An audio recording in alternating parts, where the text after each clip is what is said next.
তো আমরা আজকের আমাদের ক্লাসে যাই। প্রথমত হচ্ছে আমরা আজকের ক্লাসটা আসলে কন্ডাক্ট করছি হচ্ছে ওরিয়েন্টেশন হিসাবে আমাদের ব্যাচ 10। পাশাপাশি হচ্ছে এখানে আরও মানুষ আছেন যাদের প্রবলেম বা হচ্ছে ফল 26 নিয়ে যে কোনো ধরনের কোশ্চেন অথবা হায়ার স্টাডি নিয়ে যে কোনো ধরনের কোশ্চেন আমাদের সাথে শেয়ার করতে পারেন। আশা করি আজকে আপনাদের সবগুলো কোশ্চেনের আনসার পাবেন এখানে। সো যে কোনো ধরনের কোশ্চেন এখানে আপনি বলার চেষ্টা করবেন, জানার চেষ্টা করবেন। এটা হচ্ছে আপনাদের প্রতি আমার অনুরোধ থাকবে।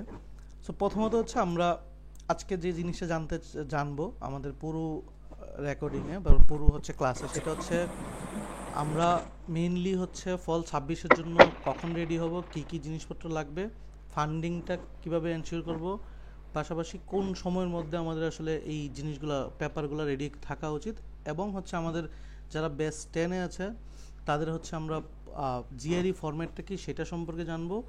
দেন আসলে আমরা আসলে ব্যাচটা কীভাবে কন্ডাক্ট করবো সেটা জানবো। এই হচ্ছে আমাদের আসলে মেইনলি ওভারভিউ। তাছাড়া লাস্টে হচ্ছে যে কোনো সময় যে কোনো স্লাইডে যদি আপনাদের মনে হয় কোশ্চেন করা দরকার, কোনো কিছু জানা দরকার, অবশ্যই আমাদের সাথে শেয়ার করবেন।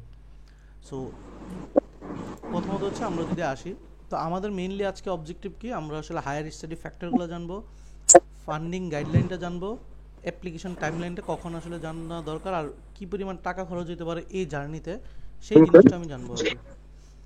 ওকে, সো আজকে আপনারা কষ্ট করে জয়েন দিচ্ছেন এখানে, আজকের ক্লাসটা যদি পুরোপুরি থাকেন, তো প্রথমত হচ্ছে আপনাদের জন্য একটা আমাদের যে মেইনলি আমরা যেটা জিআরই আইএলটিএস এগুলো পড়াই, সেই ক্ষেত্রে আপনারা আমাদের একটা স্পেশাল ডিসকাউন্ট পাবেন।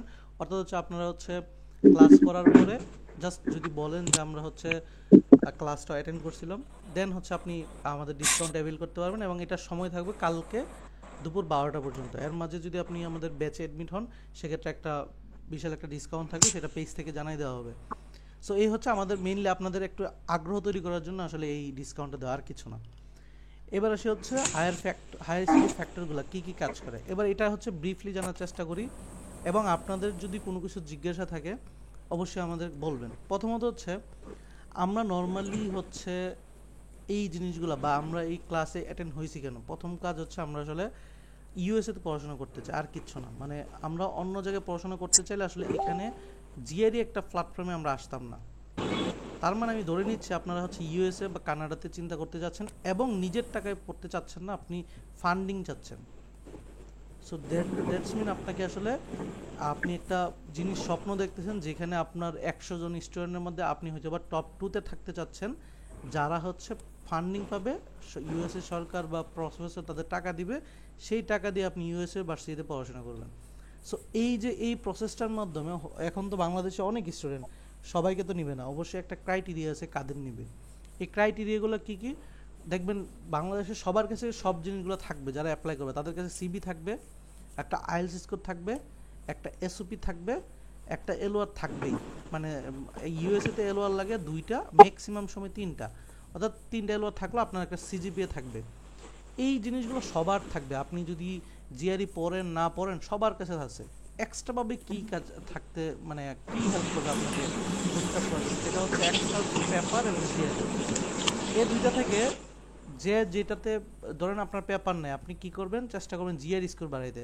ধরেন আপনার সিজিপিএ নেই, আপনি বাড়াবেন জিআর স্কোর বাড়াইতে। ধরেন আপনার আইএলটিএস স্কোর কম, আপনি বাড়ান জিআর স্কোর বাড়াইতে। তার মানে কি আপনার কাছে সিবি একটা জিনিস, যে জিনিসটা আপনি অলরেডি ইউনিভার্সিটি থেকে করে চলে আসছেন, যেটাকে আর চেঞ্জ করতে পারবেন না। অর্থাৎ আপনি 3 পয়েন্ট ধরেন 1-1, এটা একদম ফিক্সড হয়ে গেলে আর কোনো এটা চেঞ্জ করতে পারবেন না। তাহলে আপনি চেঞ্জ কিসে করতে পারবেন? এলওয়ার, এটা তো ইউনিভার্সিটি থেকে টিচাররা দেবে, এটা তো চেঞ্জেস কিছু না। এখানে ধরেন আপনি স্ট্রং একটা এলওয়ার বানাইলেন, তো চেঞ্জ তাহলে কী কী করা যায়? সরি, সিবিটা হচ্ছে এখানে আর কি, সিবিটা চলে আসলো। এবার আইএলটিএস স্কোর ধরেন আপনি হচ্ছে কত, সর্বোচ্চ ধরেন 6.5 বা 7 আনলেন। দেখেন এটা কিন্তু একটা অ্যাভারেজ স্টুডেন্টের জিনিসগুলো বলতেছি, যার সিবি 3.11 অথবা ধরেন 3.00, তার আইএলটিএস স্কোর ধরেন 7। এবার ধরেন হচ্ছে তার এক্সট্রা কী আছে, তার হইতে পারে এক্সট্রা পেপার আছে 10টা, তাহলে প্রফেসর ধরে নিবে হ্যাঁ তার মধ্যে হচ্ছে ক্যাপাবিলিটি আছে, তাকে দিয়ে আমি আসলে পেপার করাইতে পারবো। আবার সে ধরেন পেপার নাই, কিন্তু তার জিআরই স্কোর হচ্ছে 310 বা 315 ধরলাম, তখন যে স্টুডেন্টের ধরেন সিবির মধ্যে সিজিপি স্কোর আছে হচ্ছে 3.30, তার হচ্ছে আপনার শুধুমাত্র আইএলটিএস দিয়েছে, তার স্কোর 7 আছে, অন্যদিকে আরেকটা স্টুডেন্ট তার আইএলটিএস স্কোর আছে 7, তার সিজিপিএ আছে হচ্ছে 3, বাট জিআরই স্কোর আছে 315। আপনারা বলুন তো কাকে সেটা তারা থাকবে না। ফান্ডিং এর জন্য দিতে চাবে? খাতি পারি খাতি দুইজন পারি স্টুডেন্ট খাতি কাহিনী পারি বলেন। খাতি পারি। হ্যালো, এখন খাবো না। একটু মিট করে নেন অন্যরা। ওকে, যারা বলবেন, আমি দুইটা স্টুডেন্টের তুলনা বলতেছি কম্পারিজনে। একজন স্টুডেন্টের সিজিপি হচ্ছে 3.11, আরেকজন হচ্ছে 3.0 মানে 33। দুইজনের আইএলস স্কোর আছে 7 এবং আইলস, এবং জিআরই একজনের নাই, তার নাই, মানে তার আছে 315 এবং তার নাই। এখন বলুন তো প্রফেসরকে যখন পাঠাবেন কোন স্টুডেন্টটা আসলে ফান্ডিং পাওয়ার জন্য বেশি যোগ্য হবে বলুন তো? কি মনে হয় বলুন? হ্যালো, ডেফিনেটলি যার জিআরই স্কোর আছে সে বেশি প্রাধান্য এখানে পাবে। তার যার মানে হচ্ছে, জিএডি স্কোর আছে তার তার। মানে এটা হচ্ছে একটা কম্প্যাক্ট প্যাকেজ, অর্থাৎ ফায়ার স্টাডি আসলে কোনো একটা স্পেসিফিক তার সিজিপিএ বেশি অথবা তার আইএলস স্কোর বেশি এইরকমই কিন্তু স্টাডি ফ্যাক্টরটা হয় না। তার মানে হচ্ছে আপনার মনে রাখতে হবে এটা একটা ফ্যাক্টর, এটা একটা প্যাকেজ যেখানে আপনার CV, IELTS, SOP, LOR, CGPA and আপনার যদি জিআর স্কোর থাকে একটা প্যাকেজ হিসাবে কাজ করবে। এই প্যাকেজে আপনি চান্স পাবেন। আমার দেখা রিসেন্ট স্টুডেন্টও যদি বলি, তার আইএলস স্কোর হচ্ছে 6.5, দেন হচ্ছে তার সিজিপিএ হচ্ছে 3.5, বাট তার জিআরই স্কোর হচ্ছে 307। তার মানে সে কিন্তু 307 উপরে পায় নাই, সে কিন্তু অনেক বেশি জিআরই পায় না, কিন্তু তার সিজিপিএটা কী করছে, ব্যালেন্স করে দিয়েছে 307 পাশাপাশি 3.5। তার মানে আপনার যে কোনো স্কোর না থাকুক, কোনোটা যদি আমি কম থাকে, সেইটাকে ব্যালেন্স করার জন্য একটাই মাধ্যম আছে, সেটা হচ্ছে হয় জিআরই অথবা পেপার। কিন্তু সমস্যা হচ্ছে পেপারটা একদিনে হয় না, অনেক দিন, যার পেপারটা নাই তার কিন্তু অনেক দিন সাধনা করতে হবে। তো ওই সাধনার জায়গায় আমরা যদি একটু কষ্ট করে জিআরইর মধ্যে সাধনাটা করি, তাহলে কিন্তু আমার ফান্ডিংটা চলে আসবে। এই হচ্ছে আমাদের মেইনলি ফ্যাক্টরটা, যে আমরা ফান্ডিং এনশিওর করার জন্য আসলে জিআরইটা লাগবে। আদারওয়াইজ জিআরই ছাড়া, এখন অনেকেই কোশ্চেন করে, আপনাদের মধ্যে অনেকেই কোশ্চেন থাকতে পারে, ভাই এখনকার ইউনিভার্সিটিগুলো তো জিআরই অপশনাল চাই, এই কথাটা সবার আছে না? তাহলে আমি জিআরই কেন দিব? জিআরই তো না দিলেও চলে, বলে না? এটা শুনছি না? অপশনাল তো জি চাই, ভাইয়া, তারপরে জিআরইটা হ্যাঁ কেন কষ্ট করে করবো, সময় নষ্ট করে করবো? এটা একটা কোশ্চেন থাকে না? আচ্ছা, প্রশ্ন হ্যাঁ, হচ্ছে, শুনেন, এটা মনে হয় পরিপূরক হিসেবে কাজ করে। এখন দেখেন অপশনাল, বাট তাকে কিন্তু জিআরই অপশনাল হলেও জিআরই কিন্তু রাখার, এই আপনাকে ধরার, এটা কি বলে, আমি যদি একটু যাই কোন একটা ইউনিভার্সিটিতে যাই, ধরেন সাপোজ হচ্ছে মিয়ামিতে গেলাম, হ্যাঁ, আমি হচ্ছে মিয়ামি তো ভালো ইউনিভার্সিটি, মিয়ামি ধরেন আন্ডার গ্রাজুয়েটে যাই, আমি দেখাইতে চাচ্ছি জিনিসগুলা।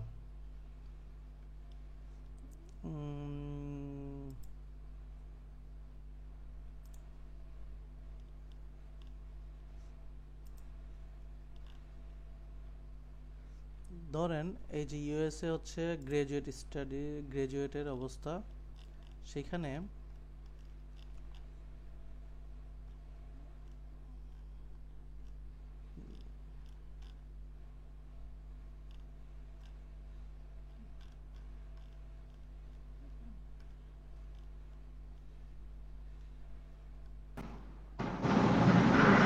একটু জানতে চাচ্ছি এদের সম্পর্কে। ধরেন হচ্ছে কোথায় গেল, ওয়েট,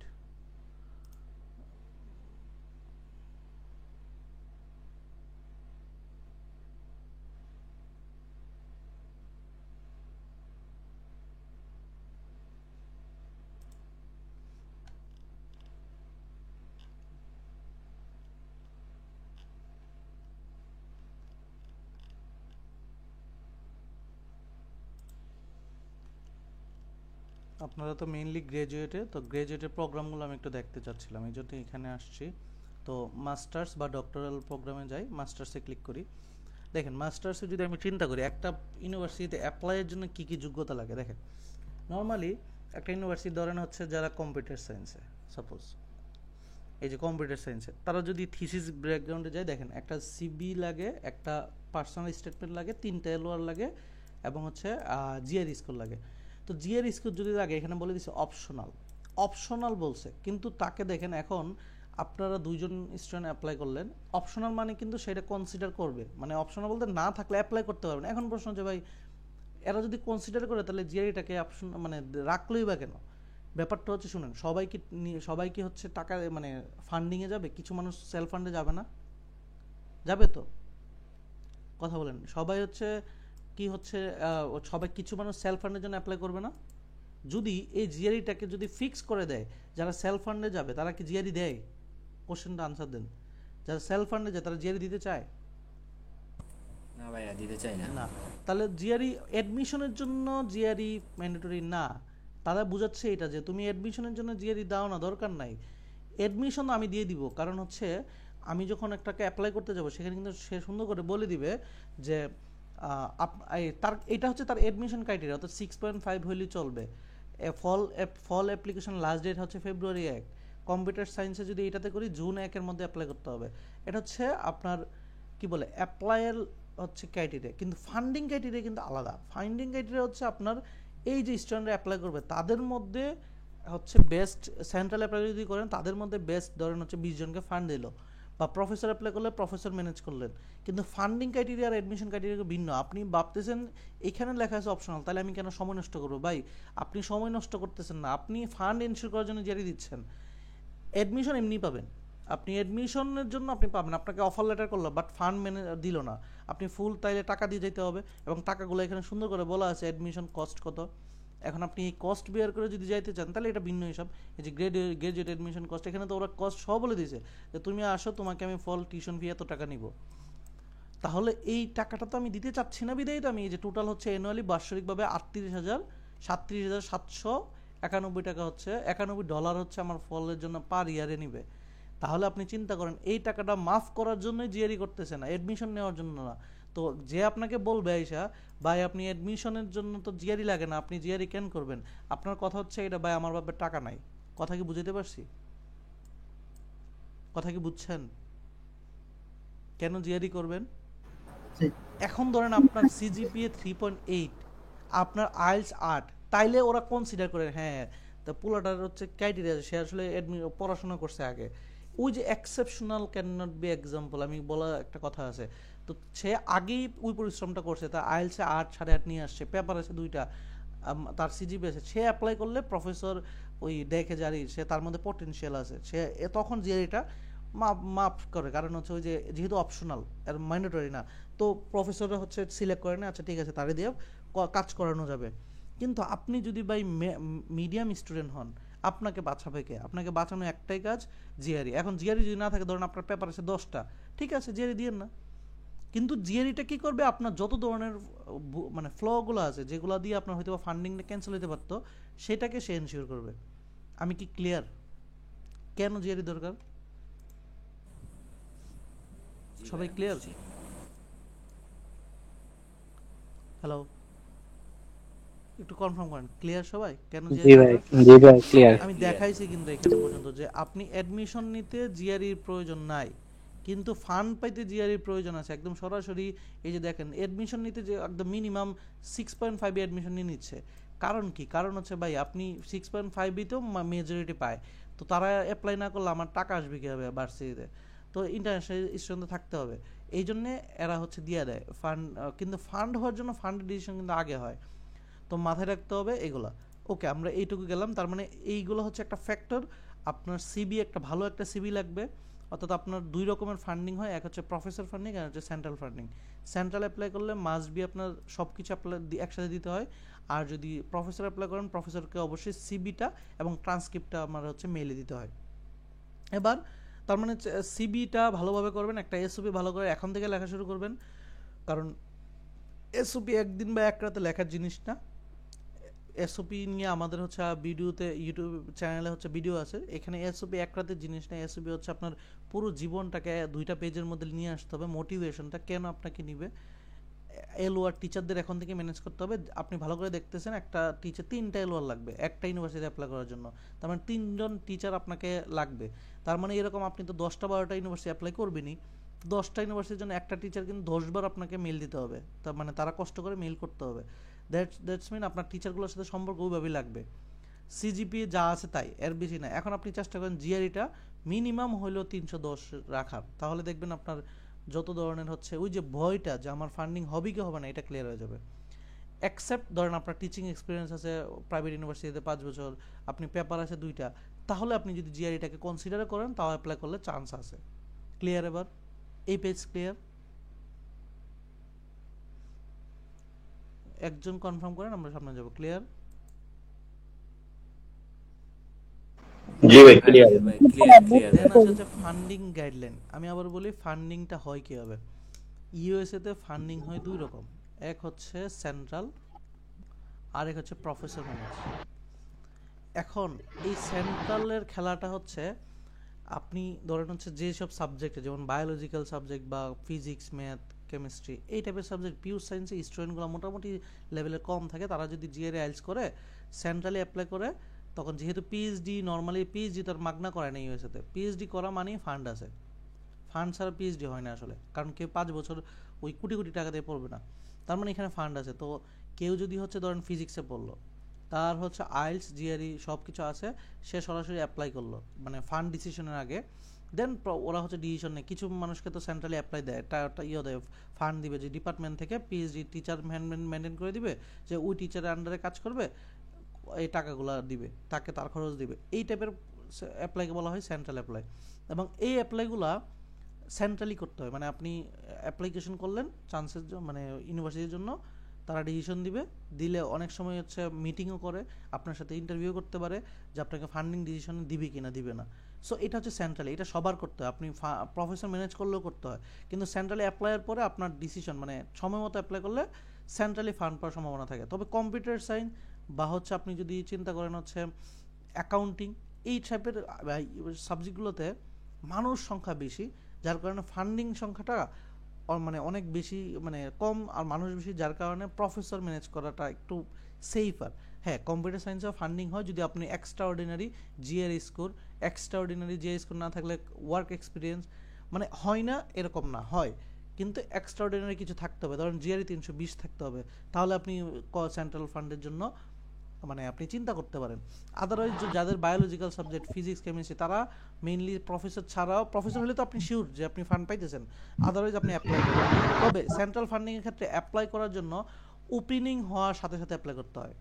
প্রবলেমটা হচ্ছে ওপেন হওয়ার সাথে সাথে, অর্থাৎ ওদের ওয়েবসাইট ওপেন হওয়ার সাথে সাথে, ধরেন আমি ধরলাম ক্যানটাকি ধরেন হচ্ছে ওয়েবসাইট ওপেন হয় হচ্ছে অক্টোবরের 1 তারিখে, তো আপনার ডেডলাইন ধরেন হচ্ছে বলে দিয়েছেন নভেম্বরে, মানে ডিসেম্বরে 15, কিন্তু আপনি অক্টোবর 1 থেকে 15-এর মধ্যে যদি অ্যাপ্লাই করেন তারা ডিসিশন দিয়ে দেয়। তার মানে হচ্ছে আপনি এর আগে যত তাড়াতাড়ি আপনার সবগুলো কাগজ রেডি থাকবে, আপনি যদি অ্যাপ্লাই করেন, ফার্স্ট কাম ফার্স্ট এই টাইপের সার্ভিস দেয় তারা। তার মানে ফান্ডিং ডিসিশন কখনো ডেডলাইনের সাথে সেম না। ধরেন এখনও কিন্তু এটার ডেডলাইন আছে মিয়ামিতে, ধরেন হচ্ছে এই ডেডলাইন দেখেন, আমি দেখাই, ধরেন হচ্ছে এই যে আমি যদি দেখাই এখানে, এই যে electrical and computer science deadline June 1, কিন্তু এই ফান্ডিং ডিসিশন হয়ে গেছে ভাই অনেক আগে, ফেব্রুয়ারিতে। সো এখন যারা অ্যাপ্লাই করতেছে তারা হচ্ছে ধরেন সেন্ট্রাল অ্যাপ্লাই পাশাপাশি নিজের টাকা পড়বে, তাদের জন্য আসলে এটা কাজে দিবে, বাট ফান্ড কিন্তু এখন পাওয়ার সম্ভাবনা একদমই নেই, কারণ আর আছে মাত্র হচ্ছে 21 দিন। 21 দিন আসলে ফান্ড পাবেন না, কিন্তু 21 দিনে কী হবে, আপনি নর্মালি হচ্ছে ওই কি বলতে পারেন যে আমি ফান্ড পাবো না, কিন্তু ভর্তি হওয়ার জন্য একটা অফার লেটার পাইতে পারি সর্বোচ্চ। তার মানে এই যে সেন্ট্রাল অ্যাপ্লাইয়ের জন্য প্রথম এবং প্রধান ক্রাইটেরিয়া হচ্ছে সময় মতো অ্যাপ্লাই করা। কথা কি বুঝছি? ক্লিয়ার? হ্যালো, জি ভাই। আচ্ছা, এখন আসি প্রফেসর ম্যানেজ। প্রফেসর ম্যানেজ হচ্ছে যেমন আপনারা সবাই ফল 26, তার মানে আমাদের ফল 26 শুরু করতে হবে, আমাদের মানে ফল 26 ওয়েবসাইট ওপেন হয়েছে সেপ্টেম্বরের 1 তারিখ। তার মানে আমরা সেপ্টেম্বরের যত আগে কাজগুলো করতে পারবো, গুছাইতে পারবো, তত আমাদের জন্য ভালো। তো সেপ্টেম্বর থেকে আমাদের হচ্ছে প্রফেসরকে মেইল দেওয়া শুরু হবে, এবং এই প্রফেসরকে মেইল কি দিব, অর্থাৎ প্রফেসরকে আমি ইন্টারেস্ট শো করানো যে আমি আপনার সাথে কাজ করতে চাই। এখানে যেমন হচ্ছে সেন্ট্রালিভাবে অ্যাপ্লাই হতো, সেন্ট্রালিভাবে দায়িত্ব দিতে কার কাছে যাব, এখানে প্রফেসরকে আমি চুজ করব, আমি মেইল করব, আমি তার সাথে পছন্দ হয়ে কাজ করি কিনা, করবো কিনা সেটা আমি ডিসিশন নিব। দেন হচ্ছে আমি হচ্ছে বলবো যে হ্যাঁ আমি তোমার সাথে কাজ করতে চাই। সে কি করে ডিসিশনটা নিয়ে কী হবে, আমার প্রোফাইল দেখে। তাহলে প্রফেসরকে কী কী মেল দিতে হয়, প্রফেসরকে একটা সিভি দিতে হয়, প্লাস ট্রান্সক্রিপ্টগুলো দিতে হয়। তো এইটা সহ মেল করতে হয়, যে প্রোফাইল বডিটা খুব প্রিসাইজভাবে লিখতে হয় যে আমি আপনার সাথে কাজ করতে চাই, এবং কাজ করে মানে আমি কেন ইন্টারেস্টেড সেটা খুব ভালোভাবে শো করাতে হয়। তো এইটা করার পরে মেল দেওয়ার পরে তারা আসলে নর্মালি হচ্ছে আপনার সাথে মিটিং করবে, তারা কয়েকটা পেপার দিবে, সেই পেপার দিয়ে হচ্ছে বলবে যে তুমি একটা প্রেজেন্টেশন দাও। কারণ কি প্রফেসর আসলে কেন নেবে স্টুডেন্ট? প্রথমত হচ্ছে প্রফেসরের দরকার হচ্ছে পেপার, কারণ ইউএসএতে পেপার ছাড়া কোনো কথা নাই। যে কোনো ডকুমেন্টেড কাজ করেন না কেন পেপার লাগবে, যে কোনো প্রফেসর নিজের উন্নতির জন্য পেপার লাগবে। তার মানে তারা হচ্ছে অনেক বেশি পরিমাণ ফান্ড পায়, যে প্রফেসর হচ্ছে এই টিচাররা যে নিজেদের আপডেট করার জন্য বিভিন্ন সরকারি সংস্থা থেকেও আপনার ফান্ড পায়, যে হচ্ছে তারা নিজেরা কোনো কাজে হাত দেওয়ার জন্য। তো ওই পেপারগুলো স্টুডেন্টদের দিকে করায়। তো আপনি যদি দেখা যায় যে আপনি আগের কোনো পেপার অভিজ্ঞতা আছে, অথবা তার কাজের অভিজ্ঞতা দিয়ে তার পেপারগুলো পরে যদি আপনি সুন্দর করে একটা প্রেজেন্টেশন দিতে পারেন, তখন সে ধরে নিয়ে আসলে হ্যাঁ ঠিক আছে, তো তাকে দিয়ে কাজ করানো যাবে। তখন আস্তে আস্তে একটা ডিসিশনে আসে। তখন কি বলে যে আমার এসওপিতে আমার নাম ইউজ করো, তুমি সেন্ট্রালি অ্যাপ্লাইটা করো। তার মানে হচ্ছে তখন প্রফেসর কি করে, ওই অ্যাডমিশন কমিটির সাথে বলে রাখে যে আমি একটা স্টুডেন্টকে চুজ করছি, এই স্টুডেন্ট হচ্ছে এটা। তার মানে আপনি শিওর হচ্ছে ফান্ড পাইতেছেন, প্লাস শিওর হচ্ছে অ্যাডমিশন হইতেছে। এটাকে বলা হয় প্রফেসর ম্যানেজ। এবং এটা করার জন্য অবশ্যই মেইলিং করা যেতে হয়, এবং এই মেইলিংয়ের জন্য নিজেদের হচ্ছে কি করতে হয়, এই প্রফেসর লিস্টটা রেডি করতে হয়। সেটা কীরকম হইতে পারে, আমি একটা উদাহরণ যদি দিই, প্রফেসর লিস্টটা হয় কীরকম। সো যেমন আমি যদি দেখাই,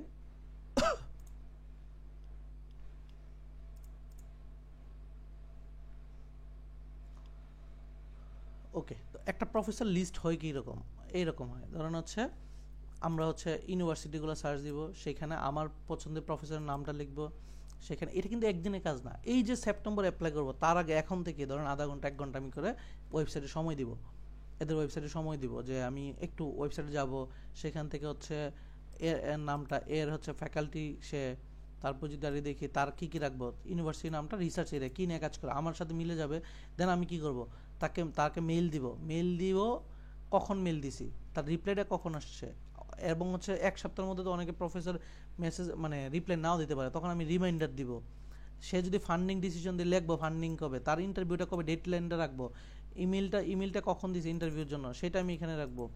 তো ব্যাপারটা হচ্ছে আমি পুরোটা লিস্ট ডাউন করবো এইভাবে, যেন আমি হচ্ছে পরবর্তী ট্র্যাক ডাউন করতে পারি যে কোন প্রফেসরকে মেল দিয়েছিলাম, সে আসলে আমাকে ওই মানে রিপ্লাই দেন না দিলে আমি একটা রিমাইন্ডার দিব। অর্থাৎ একসাথে তো আর 1 সপ্তাহে 10 বার একটা প্রফেসরকে মেল দিব না, আমি হচ্ছে পরপর ডিসিশন দিব। মানে তাকে এখন একটা মেল দিলাম, তাকে হচ্ছে 1 সপ্তাহ পরে আবার রিমাইন্ডার দিব। এইগুলোর জন্য আসলে এইভাবে হচ্ছে প্রফেসর লিস্টটা করতে হয়। অর্থাৎ আপনি কীভাবে করবেন, যে কোনো একটা ইউনিভার্সিটি যান, ধরেন হচ্ছে আপনি বলতে পারেন যে সাপোজ এরকম কেনটাকি ইউনিভার্সিটি, ধরেন ইউনিভার্সিটি কেনটাকি সিএসসি ফ্যাকাল্টি যদি বলি, ধরেন দেখবেন সরাসরি এখানে আপনাকে নিয়ে যাচ্ছে। তো সেইখানে আপনি গেলেন, তাদের ফ্যাকাল্টি সম্পর্কে দেখলেন যে কোন ফ্যাকাল্টির সাথে আপনার কাজের সাথে মিল যায়, সেটা আপনি হচ্ছে লিস্ট ডাউন করলেন। ধরেন হচ্ছে আমি ধরেন হচ্ছে এই প্রফেসরের আপনি জাস্ট হচ্ছে এই যে মেইল এখানে আছে, সব কিছু এখানে আছে। তার মানে আপনি যদি অথবা তার পেপার আরেকটু জানতে চান, জাস্ট এখানে ক্লিক করেন, নাম দেন এবং হচ্ছে রিসার্চ গেট লিখে সার্চ দেন, দেখবেন হচ্ছে তার পেপার সহ সব কিছু চলে আসবে। অর্থাৎ কেনটাকি ইউনিভার্সিটি তার নাম দেখেন। সো আপনি কিন্তু বর্তমান দুনিয়া অনেক অ্যাডভান্স, যে সে কী নিয়ে কাজ করে, তার হচ্ছে এক্সপার্টিস কী, সে তার পেপারগুলো কী কী সব কিছু জানতে পারতেছেন। অর্থাৎ আপনার মিলে গেলে আপনি তাকে নক দিবেন। কথা কি বুঝতে পারছি? একদম লিঙ্ক সহ এভাবে রেখে দিবেন। তো ধরেন হচ্ছে এই প্রফেসরের লিঙ্ক সহ আপনি রাখলেন, সে কী নিয়ে কাজ করে, তার ইন্টারেস্ট কী দেখেন, তার রিসার্চ ইন্টারেস্ট হচ্ছে আর্টিফিশিয়াল ইন্টেলিজেন্স বা মেশিন লার্নিং। দেন হচ্ছে আপনার তার ল্যাব, এই তার ল্যাব এবং গ্রুপে দেখেন তার ল্যাবের হচ্ছে এটা রোবোটিক্স। আমি যদি ক্লিক করেন আপনাকে দেখাবে তার ল্যাব দেখাচ্ছে যে এইটা হচ্ছে তার ল্যাব। এই ল্যাবের মধ্যে দেখেন তার টিম যদি দেখেন, এই যে টিমের মধ্যে দেখবেন স্টুডেন্ট যে তারা নিচ্ছে, বোঝাই যায় যে এই টিমের মধ্যে রিসার্চ অ্যাসোসিয়েট, তারপর হচ্ছে আপনি আরও এই যে তার টিম আছে। এখন হচ্ছে আপনি যদি আরও ক্লিক করেন, এটা নিয়ে হচ্ছে আপনি একটু ঘাটাঘাটি করবেন যে তার রিসার্চ এরিয়া কী কী নিয়ে। তারপর দেখবেন অনেক সময় লেখা থাকে যে তারা সরাসরি স্টুডেন্ট নিচ্ছে, এগুলো সরাসরি থাকে। তার মানে আপনি যদি একটু ঘাটাঘাটি করেন, আপনি বুঝতে পারবেন যে কোন প্রফেসরটা হচ্ছে আমার জন্য বেশি পরিমাণ কাজে দিবে। অর্থাৎ আমি শিওর যে এই প্রফেসরের কাছে ফান্ড আছে। তো এইগুলো হচ্ছে আপনি সুন্দর করে লিস্ট ডাউন করবেন। আমি কি বুঝতে পারছি? লিস্ট ডাউন বলতে কি বোঝায়? হ্যালো, সবাই কি বুঝছি কি বুঝাইছি প্রফেসর লিস্ট ডাউন বলতে? जी भाई जी जी भाई এই যে দেখেন প্রফেসর সে দেখছেন, এই যে সে, আমি সরাসরি দেখেন একে ক্লিক করলাম, সে দেখেন সে হচ্ছে, এটা হচ্ছে ইউনিভার্সিটি অফ সান্তা ক্লারা। দেখেন the video and image processing lab is now recruiting motivated PhD students to research in deep learning based image and video processing. If you interest, please send your email to add. তাহলে সে নিজেই চাইতেছে, দেখেন CB এবং GR score সহ, এবং অথবা IELTS বা TOEFL এদের স্কোর ফর ইন্টারন্যাশনাল স্টুডেন্ট। তার মানে দেখেন সে নিজেই চাইতেছে আমাকে স্কোর দাও, আমাকে হচ্ছে দাও। তার মানে তার কাছে ফান্ড আছে, আমরা বুঝতেই পারতেছি। তার মানে তাকে যদি আমি তার সুন্দর করে তার পেপারগুলো একটু পড়ি, তাহলে কিন্তু তাকে পটানো আমার জন্য ইজি, কারণ তার কাছে ফান্ড আছে, আমি জানি সে হয়তো বা 10 জন 100 জনকে নিবে, ভাইবা নিবে, কিন্তু আমি তো ট্রাই করতে পারতেছি যে অন্তত পক্ষে যে এটা, এই যে দেখেন সে যে স্টুডেন্ট নিচ্ছে, এই যে ফল, এটা ফল 21 নিছে, ফল 22 নিছে, ফল এই যে পিএইচডি, এই যে দেখেন তার এখান থেকে যে অ্যাপেলও জব করতেছে। কথা কি বুঝতে পারতেছেন? সে কিন্তু স্টুডেন্ট রেগুলারলি নিচ্ছে। তার মানে আপনি যদি তার ল্যাবরেটরিতে কাজ করেন, এরকম আপনি নিজে নিজে প্রত্যেকটা প্রফেসরকে ট্রাই করবেন, জানার চেষ্টা করবেন, দেখবেন সবার কাছে ফান্ড আছে। মানে একটা ইউনিভার্সিটি সবার কাছে না দেখে, দেখেন I am seeking PhD student who are self motivated and interested in machine learning. তো এরা চাইতেছে ভাই আমার মেইল দাও। তো আমরা অনেক সময় বলি আমরা কারে মেইল দিব, দেখেন ওরা আমাকে ডাইকা বলতেছে আমাকে মেইল দাও। কথা কি বুঝছেন? সো ইউনিভার্সিটি যাবেন, প্রফেসরকে ঘাটাঘাটি করবেন, তাদের মেইল দিবেন, সুন্দর করে একটা ফান্ড ইনশিওর করবেন। মানে হচ্ছে আপনি, তার মানে কি লাগে দেখেন, আপনি ভালো করে বুঝতেছেন, তাকে মেইন করার জন্য একটা সিবি লাগে, সিবির মধ্যে জিআর স্কোরটা এবং আইএলটিএস স্কোরটা থাকতে হবে, এইটুকুই তো। কথা কি বুঝছেন? আবার দেখেন যদি গ্রাজুয়েট হয়ে পাবলিশ পেপার ইফ এনি যদি থাকে তাহলে দিতে, আদারওয়াইজ পেপারটা দরকার নাই, কিন্তু সে কিন্তু এরকমই চাচ্ছে। সো আপনি নর্মালি, আমি বললাম কি এগুলো তো আমারটা করা আমার মতো, কিন্তু আপনি আপনার মতো করে করবেন, যে যখন প্রয়োজন যেন ইউজ করতে পারেন। এগুলো ধীরে ধীরে কাজ। যে দেখেন তার প্রফেসর, তার সম্পর্কে প্রত্যেকটা প্রফেসরকে, একদম পোটেনশিয়াল প্রফেসরকে আমরা রাখার চেষ্টা করছি। যখন আমি করছি পোটেনশিয়াল প্রফেসর কি, যে প্রফেসরের কাছে আমি ফান্ড আছে, আমি খুঁজে টুজে দেখছি ফান্ড থাকতে পারে, মেজরিটি ফান্ড তার কাছে থাকবে, সে কাজ করতেছে, তাদের নিয়ে আমি রাখার চেষ্টা করছি, যে তাকে মেইল দিলে আমার কাজ হইতে পারে। প্রফেসর ফান্ডিংটা কি বুঝছে এবার? ক্লিয়ার? সবাই ক্লিয়ার? জি ভাইয়া। রিসার্চ ইন্টারেস্ট বলতে কি বোঝায়? রিসার্চ ইন্টারেস্ট অনেক জায়গায় দেখলাম যে বলে ম্যাথ প্রফেসরকে দেখেন, আমি দেখাই, সে নরমালি হচ্ছে আপনার যদি ইন্টারেস্ট থাকে, যেমন সে নরমালি পেপার কিক নিয়ে করতে চায়, যেমন দেখেন আমি দেখাই, এই যে তার রিসার্চ ইন্টারেস্ট, তার নরমাল ইন্টারেস্ট হচ্ছে video processing, deep learning image and video processing. আপনি যে কোনো সেইগুলো দিয়ে রিসার্চ করবে।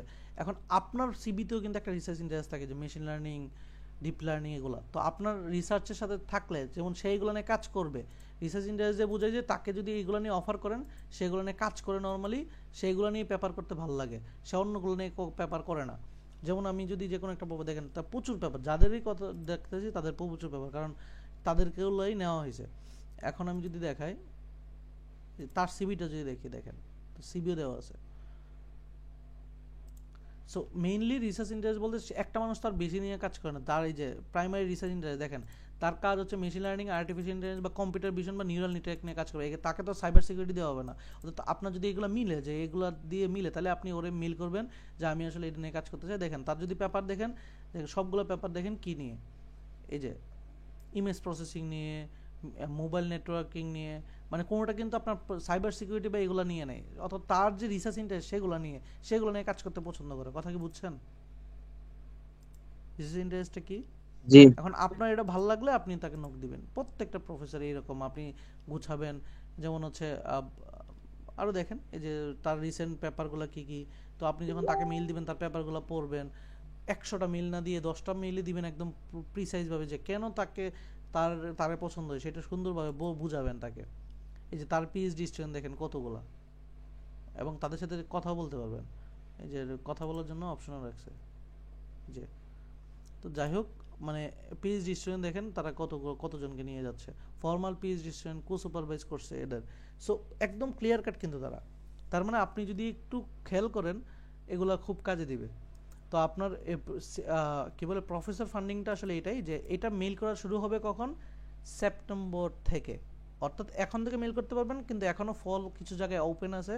তার মানে প্রফেসররা এক্সপেক্ট করতেছে সেপ্টেম্বর থেকে আপনি মেল দেওয়া শুরু করবেন ফল 26-এর জন্য, এবং তারা বইসা আছে যে আপনি তারে মেল দেন, সে হচ্ছে বইসা আছে। দেন আপনার সাথে যদি কাজে কর্মে মিলে, অনেকে 5,000 না সরি 500 মেল দিয়েও মানে একটা আপনাদেরকে একটা ফান্ড 500 মিল দিয়ে একটা ফান্ড পায়, অনেকে একটা মিল দিয়ে পেয়ে যায়। তো এটা হচ্ছে লাক। তার মানে আপনি জানেন না কখন পাবেন, কিন্তু আপনাকে মেল দিয়ে যেতে হবে। সো দেখেন আপনি যাদেরই নিছি সবার কিন্তু আপনার ফান্ডিংও আছে। এই যে আপনি যদি দেখেন এই যে সে আসলে কী কী ফান্ডিং পাইছে দেখেন, মানে তার কাছে ফান্ড আছে, তার মানে সে স্টুডেন্ট নেওয়ার জন্য ক্যাপাবল, তার কাছে অনেক টাকা পয়সা আছে অলরেডি। কথা কি বুঝছেন? সো এইগুলা খুঁজে খুঁজে খুঁজে খুঁজে মেল দিতে হবে। অর্থাৎ আপনার কাছে যদি একটা জিআর স্কোর থাকে, আপনি একটা আইএলস স্কোর থাকে, সুন্দর একটা সিবি দিয়ে মেল করতে পারবেন। তো এটা যত আর্লি পসিবল, তার মানে আমি বলতেছি কি যত আর্লি পসিবল তত।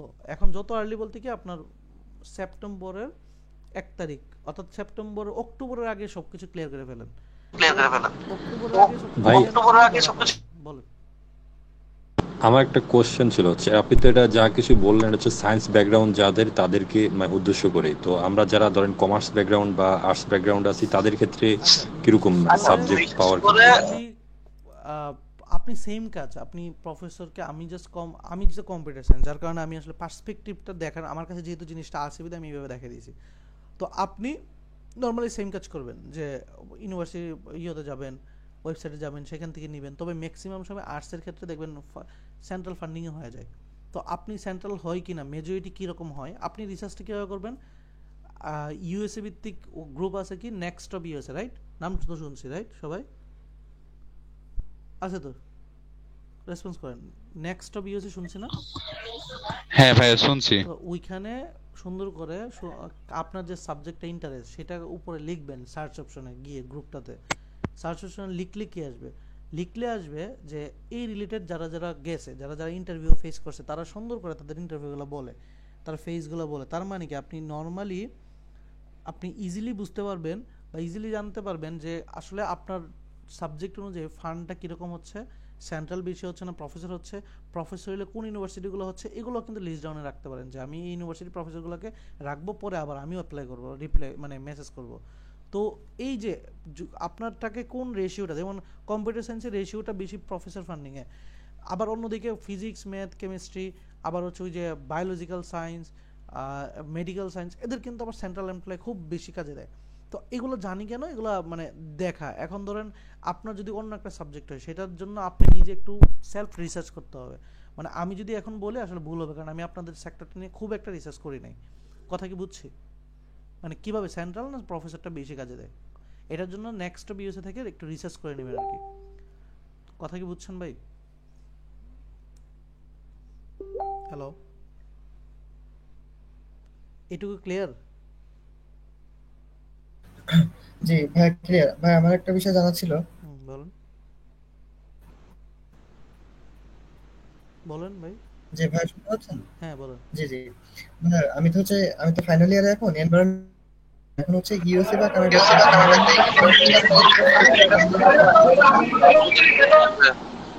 আপনার রিপ্লাই আসছে। আপনার নামটা কি ভাই? হ্যালো।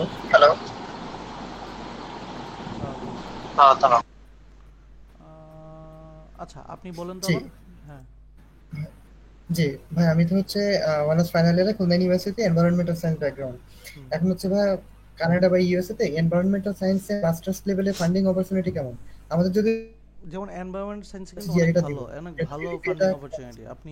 আপনি ইউএসএ তে, কানাডাতে আপনি জাস্ট একটু কষ্ট করে ধরেন নেক্সট বিএসএ তে সার্চ দেন, দেখবেন হিউজ পরিমাণ। আপনি যদি একটু সার্চ দেন, ধরেন হচ্ছে আমরা একটু যাই, ধরেন আপনার কাজ কি, আপনার কাজ হবে হচ্ছে রিসার্চ করা, সেলফ রিসার্চ কীভাবে। ধরেন আপনি ওয়েবসাইটে এদের এখানে গেলে হচ্ছে আপনি যে সার্চ দেন হচ্ছে এনভায়রনমেন্ট সায়েন্স, তার এনভায়রনমেন্টাল সায়েন্স নিয়ে সার্চ দেন, দেখবেন হচ্ছে মানুষ যে এই এনভায়রনমেন্ট সায়েন্স নিয়ে এমএস ফান্ড ভার্সিটি কীরকম, এই যে অলরেডি ওপেন এনভায়রনমেন্ট সায়েন্সের হচ্ছে পিএইচডি অ্যাপ্লিকেশন চাচ্ছে ভার্জিনিয়া থেকে। তারপরে হচ্ছে দেখবেন হচ্ছে অনেকে ভিসা ইন্টারভিউ ফেজটাও এখানে শেয়ার করতেছে। যেমন আমরা যদি একটু যাই, নিচে। সো এগুলো নিয়ে কিন্তু প্রচুর পাবেন যে মানে কারা কোন প্রোফাইলে অ্যাপ্লাই করতেছে। সো এখানে দেখবেন হচ্ছে অনেকে ভিসা ইন্টারভিউগুলো ফেস করার কথা বলে। তো এনভায়রনমেন্ট সায়েন্সে মেইনলি সব থেকে বড় কথা আমি জানি হচ্ছে সেন্ট্রাল অ্যাপ্লাই বেশি ফান পায়। তো আপনি সেন্ট্রাল অ্যাপ্লাইয়ের জন্য সেন্ট্রাল অ্যাপ্লাই করবেন। এখন অ্যাপ্লাইটা কীভাবে করবেন? অ্যাপ্লাইটা করার একটা ব্যাপার হচ্ছে এই যে যেমন হচ্ছে ফান্ডেড এমএস সে ডি পাওলে গেছে, তো আপনি হচ্ছে কী করবেন, ডি পাওলে দিতেই পারেন, কারণ সে হচ্ছে অ্যাপ্লাই করছে। এখন আমি যদি দেখি দেখবেন সে ম্যাক্সিমাম সে সেন্ট্রাল অ্যাপ্লাই হইতে করছে। তো অনেকে এখানে কিন্তু বলা আছে যে সে হচ্ছে কীভাবে গেছে, কোন ফান্ডিংয়ে গেছে। সো আপনি এগুলো হচ্ছে প্রোফাইলগুলো ইভ্যালুয়েশন করবেন, জানবেন। তবে আমি যতটুকু জানি বায়োলজিক্যাল সায়েন্সের সেন্ট্রাল অ্যাপ্লাই ম্যাক্সিমামই কাজে দেয়। সো এটার জন্য প্রোফাইলটাকে ওইভাবে সাজান যেন হচ্ছে অন্যরা যেমন হচ্ছে আপনার দিবে না, এটা কী বলে এই জিআরই দিবে না। সো আপনি জিআরই দিয়ে এনভায়রনমেন্ট সায়েন্স বা এরা জিআরই দিতে চায় না, সো আপনি জিআরই দিয়ে সেটা ট্রাই করেন। যেমন দেখেন আপনি ওপেন দেখতেছেন যেগুলো কিন্তু আপনার position, right? Environment science position, research assistantship, so এগুলো তো ওপেন, তার মানে এগুলো পাওয়ার তো চান্স আছে। বাট এখন আপনি সেটাকে ব্যবহার করতে হবে নাকি? কথা কি বুঝছি ভাই? কি ক্লিয়ার? হ্যালো, এই যে আর এনভায়রনমেন্ট সায়েন্সের জায়গায় আপনি আর্ট সায়েন্স পড়েন বা আপনার সাথে আরও কিছু কিছু যদি যায়, এগুলো দেখবেন। বা এই যে এনভায়রনমেন্ট সায়েন্স, এই দেখেন এনভায়রনমেন্ট সায়েন্সে জিআরই, এই দেখেন এখানেও জিআরই অপশনাল। এখন যে দরকার দেখেন লাস্ট ডেট ফেব্রুয়ারি 1 তাহলে শুরু হবে তো হয়তো বা ডিসেম্বরে বা এটাতে অ্যাপ্লাই করেন। তো সুন্দর করে হচ্ছে এনভায়রনমেন্ট সায়েন্স এখানে অ্যাপ্লাই করতে পারেন। সব জায়গায় তো সাবজেক্ট যেহেতু আছে ফান্ডের ব্যবস্থা আছে, সো আপনি হচ্ছে ফান্ডের জন্য অ্যাপ্লাই করবেন। কথা কি বুঝছি ভাই?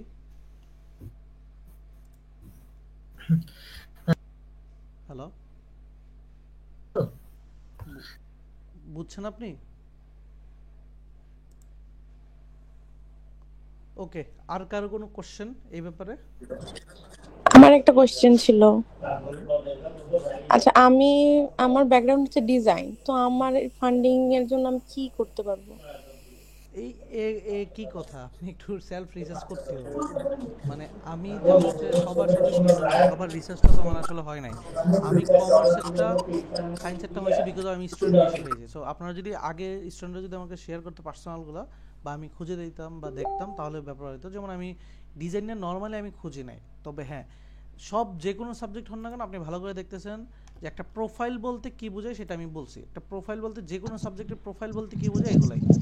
তো এখানে ডিজাইন নিয়ে আসলে এদেরকে আছে কিনা আমি জানি না। মানে এখানে যেমন এখানে মেবি ডিজাইনের অন্য কোনো ফ্যাক্টর কি আছে আপনাদের, গ্রাফিক ডিজাইন বা অন্য কিছু? Fashion designing. ফ্যাশন ডিজাইন, তার মানে হচ্ছে খুঁজবেন তো অন্য কোনো আপনাদের ফ্যাক্টর থাকলে এগুলো হয়। তো আমি এগুলো আসলে খুঁজতে হবে আপনাদের জন্য।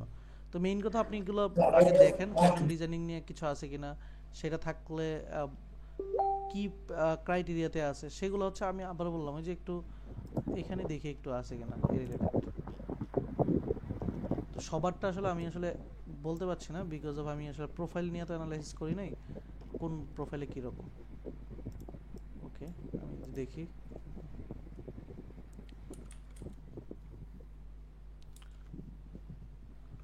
আপনি কি হচ্ছে আর কোনো ফিল্ড আছে আপনাদের? মার্চেন্ডাইজিং আছে। মার্চেন্ডাইজিং এর তো আছেই, ফান তো আছেই। মার্চেন্ডাইজিং মানে আমার ব্যাকগ্রাউন্ড থেকে আমি দুইটাতেই যেতে পারবো, either fashion designing or merchandising. Okay, so যেটা বলবো আছে মানে আপনি তো আমি যদি একটু সার্চ দিই দাঁড়ান, আমি বলবো যে আপনি একটু নিজে সেলফ রিসার্চ করেন। আমরা তো সবারটা তো রিসার্চ করতে পারবো না, আমি জাস্ট দেখাই দিচ্ছি রিসার্চের সেলফ রিসার্চের এইভাবে করবেন। তো আপনি হচ্ছে তারপর নেক্সট এখানে হচ্ছে এখানে যেমন সার্চ দেই না, এই যে আই হ্যাভ বিন অ্যাকসেপ্টেড, এই যে মার্চেন্ডাইজিং কাস্টমার অ্যানালিটিক্স দেখেন সে কিন্তু ফান্ড পাইছে, স্কলারশিপ পাইছে, বাট এরকম তার মানে হচ্ছে প্রোফাইল ইভ্যালুয়েশন, তার মানে জিনিসগুলো পায়। ভাই আমার একটা কথা আছে ভাই। বলেন।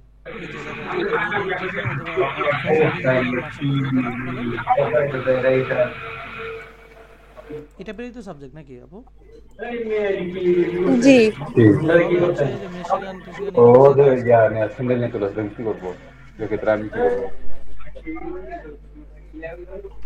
উনি কি বলবো, আমার তো ওনার জিনিস এখানে ঘুমাই। হ্যাঁ, তো কি করবো আমি, এমন তো বলো। হ্যালো ভাই। হ্যাঁ হ্যাঁ বলেন। ভাই আচ্ছা ভাই, আসসালামু আলাইকুম। হ্যাঁ আচ্ছা, যার হচ্ছে মিউট কথা বলার প্রয়োজন নাই মিউট করে ফেলেন। হ্যাঁ বলেন ভাই। হ্যালো ভাই আসসালামু আলাইকুম। ওয়ালাইকুম আসসালাম, হ্যাঁ বলেন। আসসালামু আলাইকুম ভাইয়া। ওয়ালাইকুম আসসালাম, হ্যাঁ বলেন। আমার একটা কোশ্চিন আছে ভাইয়া। বলেন। ভাই আপনি যে বললেন শুধু আপনার হচ্ছে ইউএসএ কানাডা ভিত্তিক বললেন, এটা জিআরই কি অন্য দেশে যদি আমি জন্য করি তাহলে হ্যাঁ কোন এটা প্লাস আমি কি পয়েন্ট, বেনিফিট পাবো? প্লাস পয়েন্ট অবশ্যই। মানে আপনি ধরেন ইরেসমাসে অ্যাপ্লাই করবেন, আপনি এটা প্লাস পয়েন্ট না, একটা আলাদা একটা আপনাকে শক্তিশালী করতেছে না। অবশ্যই হ্যাঁ সব দেশে এটা প্লাস পয়েন্ট, এটা তো আপনার সিবি কে ভারী করে ফেলতেছে যে আপনি জিআরই দিয়ে আসছেন। সো অবশ্যই এটা প্লাস পয়েন্ট, কিন্তু অন্য দেশে ক্রাইটেরিয়াগুলো রাখে না। মানে আপনি জিআরই যখন দিবেন এটা সিবিটাই তো আপনার চেঞ্জ করে ফেলতেছে। কথা বুঝেন নাই? ও, বুঝতেছি ভাইয়া। জিআরইটা হচ্ছে আপনাকে বলতে পারেন যে একটা মেজর একটা হাতির মতো আপনার সিবিটাকে জাস্ট বুস্ট আপ করতেছে। ধরেন আপনার সিবি অনেক কম, মানে সিজিপি অনেক কম, এটাকে তুলে ফেলতেছে। পেপার নাই, এটাকে তুলে ফেলতেছে। সো সবাই তো জানে, এমন তো না যে জিআরই শুধু আমেরিকার মানুষজন জানে। যে দেশে যাবেন ধরেন হচ্ছে কানাডা বাদে ধরেন ইতালি, সেই দেশের টিচাররা কি জিআরই, তারাও বরঞ্চ জিআরই দিয়ে ইউএস এর দিকে দৌড়ে। তো আপনি যখন জিআরই দিয়ে তাদের সেখানে অ্যাপ্লাই করবেন, সেটাকে অন্যভাবে দেখবে না। হুম। কথা হ্যাঁ ভাই, বুঝছেন? আরেকটা বিষয় হ্যাঁ আমার হচ্ছে একটা কোশ্চেন, সেটা হলো কি আমার হচ্ছে সিজিপিএ ভাই 3 পয়েন্ট, আমি এক্সট্রা কারিকুলাম আছে তিনটা, আর হচ্ছে আপনার হচ্ছে রিসার্চ রিলেটেড একটা হচ্ছে ইন্টার্নশিপ আছে। সেক্ষেত্রে কি ভাই আমার জন্য জিআরই খুব খুব করা দরকার, লাগবে তো? খুব দরকার। আপনার ধরেন এখানেই কথা বলেন 30-32 জন আছেন, দেখবেন আপনার থেকে প্রোফাইল, ভালো প্রোফাইল আছে এখানে, আছে না? ভাই আসসালামু আলাইকুম। ওয়ালাইকুম আসসালাম, হ্যাঁ বলেন। জি, আমি বলতেছিলাম ভাই, সবগুলা বলছি, শুনছি আপনার কথা। আমি ফাইন্যান্সে মাস্টার্স করছি প্রাইম এশিয়া ইউনিভার্সিটি থেকে, আমার একটা পাবলিকেশনও আছে। কিন্তু আমার বিবিএ সিজিপি হচ্ছে 2.96, এমবিএ হচ্ছে 3.31। এখন জিআরই দিতে আইএলটিএস স্কোর 6.5 আছে। এখন কি আমি জিআরই দিয়ে ফান্ড পাওয়ার পসিবিলিটি আছে? অবশ্যই ফাইন্যান্স আছে। আমি কি বললাম, আপনাদের যদি এখন আমি বলি অবশ্যই বলবেন হচ্ছে ক্লাসের সাপেক্ষে বলতেছি, এই জন্য বলছি আপনি রিসার্চ করেন। আপনি নেক্সট আমাদের সাথে এই যে দেখেন আমি আপনাদের সামনে দেখালাম রিসার্চটা কীভাবে করতে। আপনি সুন্দর করে এখানে যাবেন, নেক্সট স্টপে যাবেন। কেন নেক্সট স্টপে মানুষ বলে দেয়, দেখেন যে এই যে সে আসলে ইন্টারভিউ কখন দিছে, বিওর সাথে কখন কথা বলছে। দেখেন এই যে আপু যে কোশ্চেন করলেন ফ্যাশন ডিজাইনিং, দেখেন মার্চেন্টাইজিং, দেখছেন এটাই তো আপনার। তো সে ক্যালিফোর্নিয়াটাকে দেখেন নরমালি গেছে, আমি সেম কাজ আপনি করবেন। এই যে সে কিন্তু ভিসা পাইছে, এই জন্য কিন্তু এটা বলছে আলহামদুলিল্লাহ আলহামদুলিল্লাহ, মানে ভিসা পাইছে, তার মানে অভাব নাই। এই যে সেম জিনিস অভাব নেই, তো আপনিও এগুলো করবেন। তারপর হচ্ছে আপনারা যদি আরও চান আরেকটু রিসার্চ করবেন কীভাবে, সেটা করবেন হচ্ছে ওই যে ইউএস নিউজ পোর্টাল থেকে। ইউএস নিউজ পোর্টাল মানে হচ্ছে ইউনিভার্সিটি, কোন ইউনিভার্সিটিতে মানে এই সাবজেক্টগুলো কোন সাবজেক্ট আছে, সেই ইউনিভার্সিটিতে জিআরই স্কোর কত লাগে ওই সাবজেক্টের জন্য, সেগুলোর জন্য। সো রিসার্চের উপরে কিছু নাই, আপনাকে কেউ হচ্ছে খাওয়াই দিবে না, স্পন ফিডিং করে দিবে না। ধরেন আপনি বললেন যে ভাই আমাকে ফ্যাশন ডিজাইনে কতগুলো প্রফেসর দেন, কেউ দিবে না, কেউ দিবে না। মানে আপনারটা আপনার করতে হবে। এবং এই যে সার্চ করতেছেন শিখতেছেন, এটাও কিন্তু একটা জার্নি। কারণ ধরেন বাহিরে ফান্ড হয়ে গেল, বাইরে গেলেন, সেখানেও কিন্তু প্রফেসর প্রচুর প্যারা দিবে, সেটাও জিততে গেলে কিন্তু আপনার এই ভাই আরেকটা কোশ্চেন ছিল ভাই, শেষ করবো, এটাই লাস্ট ভাই। 80% এটা তো কি বুঝাচ্ছে ভাই? আপনি তো জিআরই স্কোর দিয়ে কাজ করেন। ওকে, যে এগুলো নিয়ে একটু জিআরইর টপিকটা আসুক, এগুলো বলবো, ঠিক আছে, সমস্যা নেই। ওকে না আমি আপনার কোচিং এ জয়েন করব, সমস্যা আচ্ছা নাই। না, এই যে একটু পরে জিআরইটা বলতেছি, এখন আসি ঠিক আছে, আমরা অনেক আটকে গেছি অনেক জায়গায়। ওকে, অ্যাপ্লিকেশন গাইডলাইন, অ্যাপ্লিকেশন টাইমলাইন হচ্ছে আমরা আগে বলতেছি আপনি সেপ্টেম্বর অক্টোবরের মধ্যে সব শেষ করেন ভাই। যত আর্লি অ্যাপ্লাই তত আর্লি ডিসিশন, যত আর্লি অ্যাপ্লাই তত আর্লি ডিসিশন ফান্ডিং এর জন্য। স্প্রিং অলরেডি চলতেছে, স্প্রিংয়ে আসলে ফান্ড খুব একটা কম থাকে, বাট ফল এখন প্রশ্ন হচ্ছে অনেকেই এখানে বলবেন ভাই ট্রাম্প আসার পর তো ফান্ড দেয় না, ট্রাম্প আসার পর তো হচ্ছে ভিসা দেয় না। এটা কোশ্চেন আছে কারো? আছে সেম কোশ্চেনটা? জি ভাই আছে। বড় ইস্যু।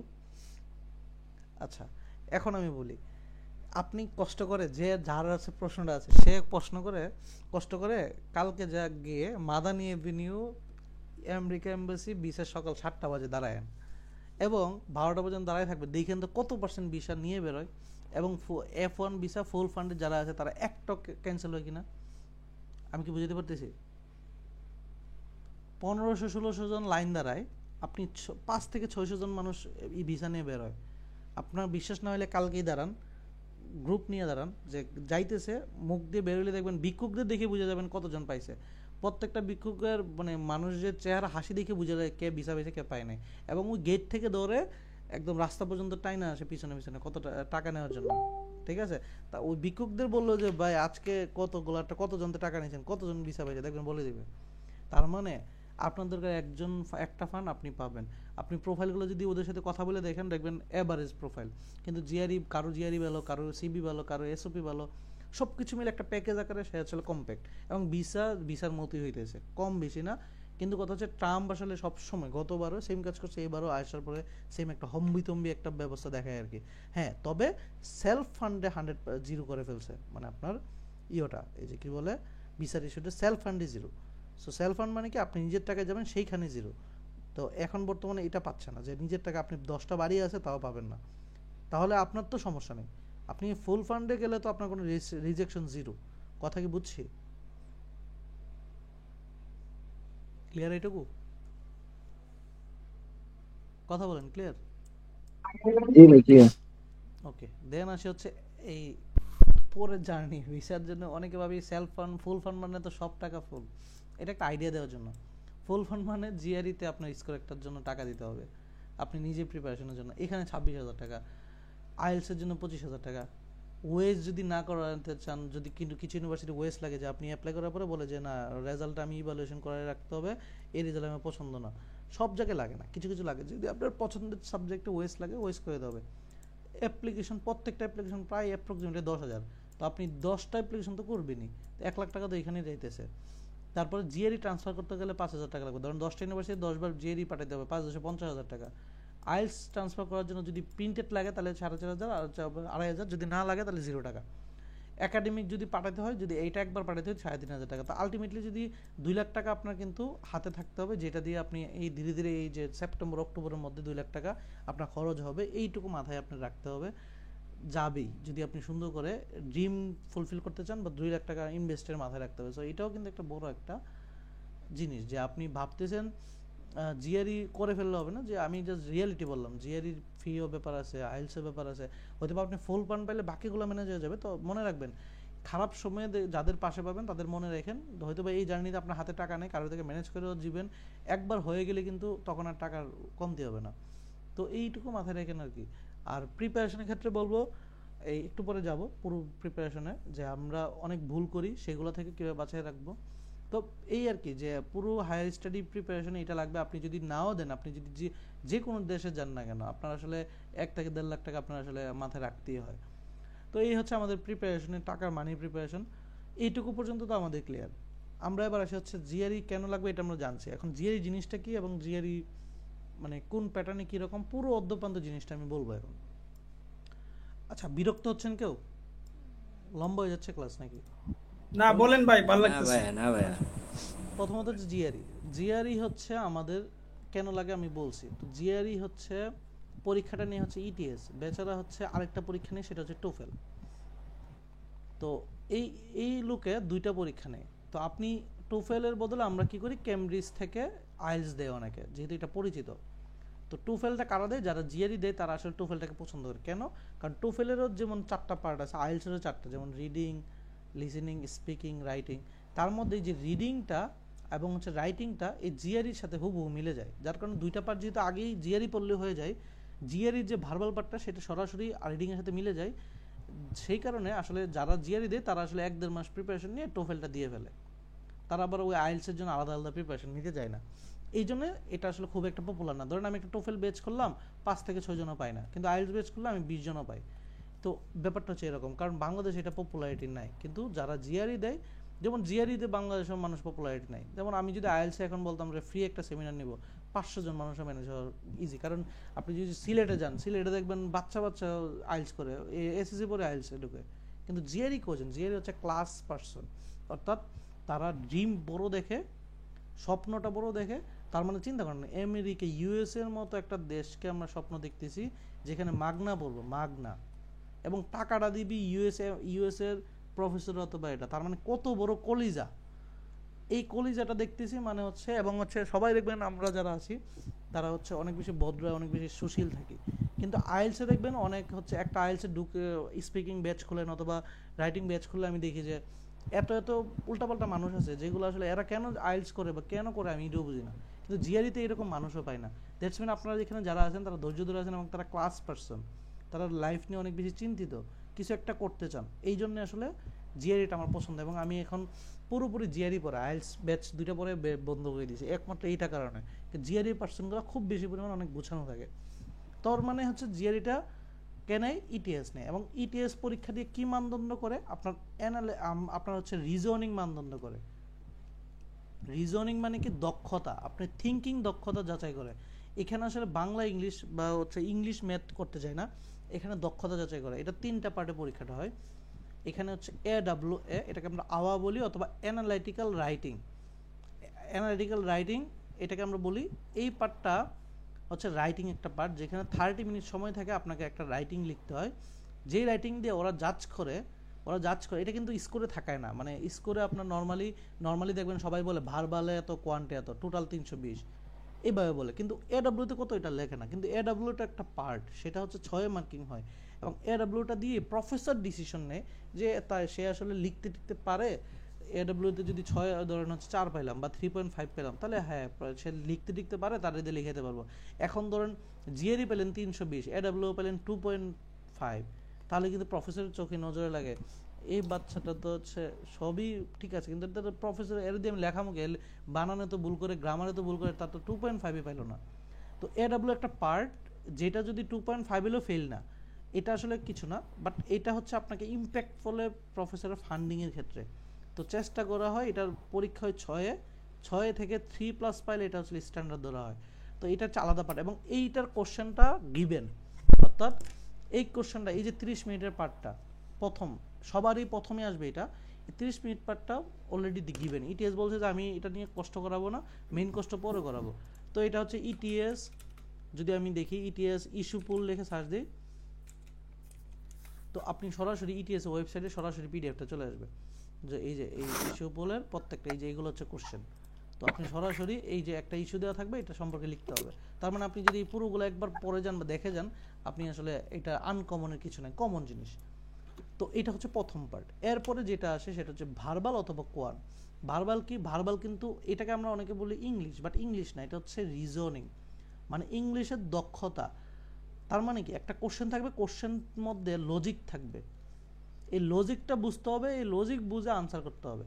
তার মানে এটা ইংলিশ গদ বা দাগের মতো হচ্ছে আমরা 9-10 যখন পড়তাম গ্যাপ ফিল, এরকম না। কোশ্চেন থেকে আমার লজিক নিতে হবে, এই লজিক দিয়ে গ্যাপ ফিলটা পূরণ করতে হবে। তার মানে আপনার দক্ষতা জানতে চাইছে।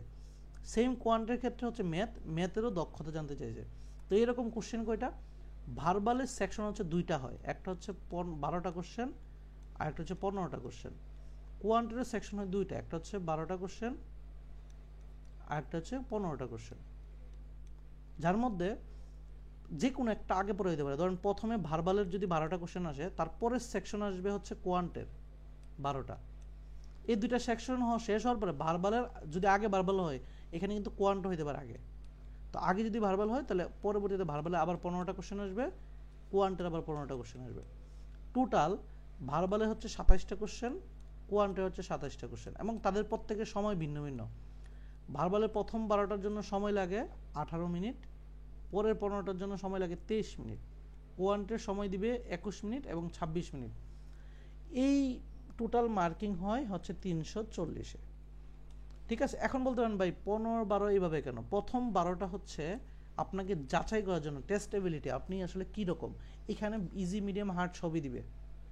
দেওয়ার পরে আপনাকে দেখবে প্রথম 12টা কীরকম কারেকশন করেন। প্রথম 12টার কারেকশনের রেশিও অনুযায়ী পরের 15টা কোশ্চেন আসবে। অর্থাৎ প্রথম 12টায় যদি খারাপ করেন, পরের 15টা কোশ্চেন একদম ইজি আসবে, মানে আপনি দেখলেই যাতে আনসার করতে পারেন।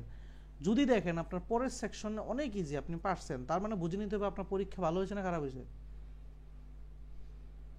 কি বলেন, ভালো না খারাপ? যদি পরের সেকশন সবগুলো পারেন, খারাপ হয়েছে। তো পরের সেকশন যদি আপনার কঠিন লাগে, তখন পরীক্ষা হলে বুঝে নিন আপনার পরীক্ষা ভালো হয়েছে। এটা হচ্ছে রেশিও, যে প্রথম সেকশনের উপরে ডিপেন্ড করে কিন্তু মার্ক। অর্থাৎ যত কঠিন আসবে পরের সেকশন, তত মার্ক বাড়বে, তত পয়েন্ট বেশি।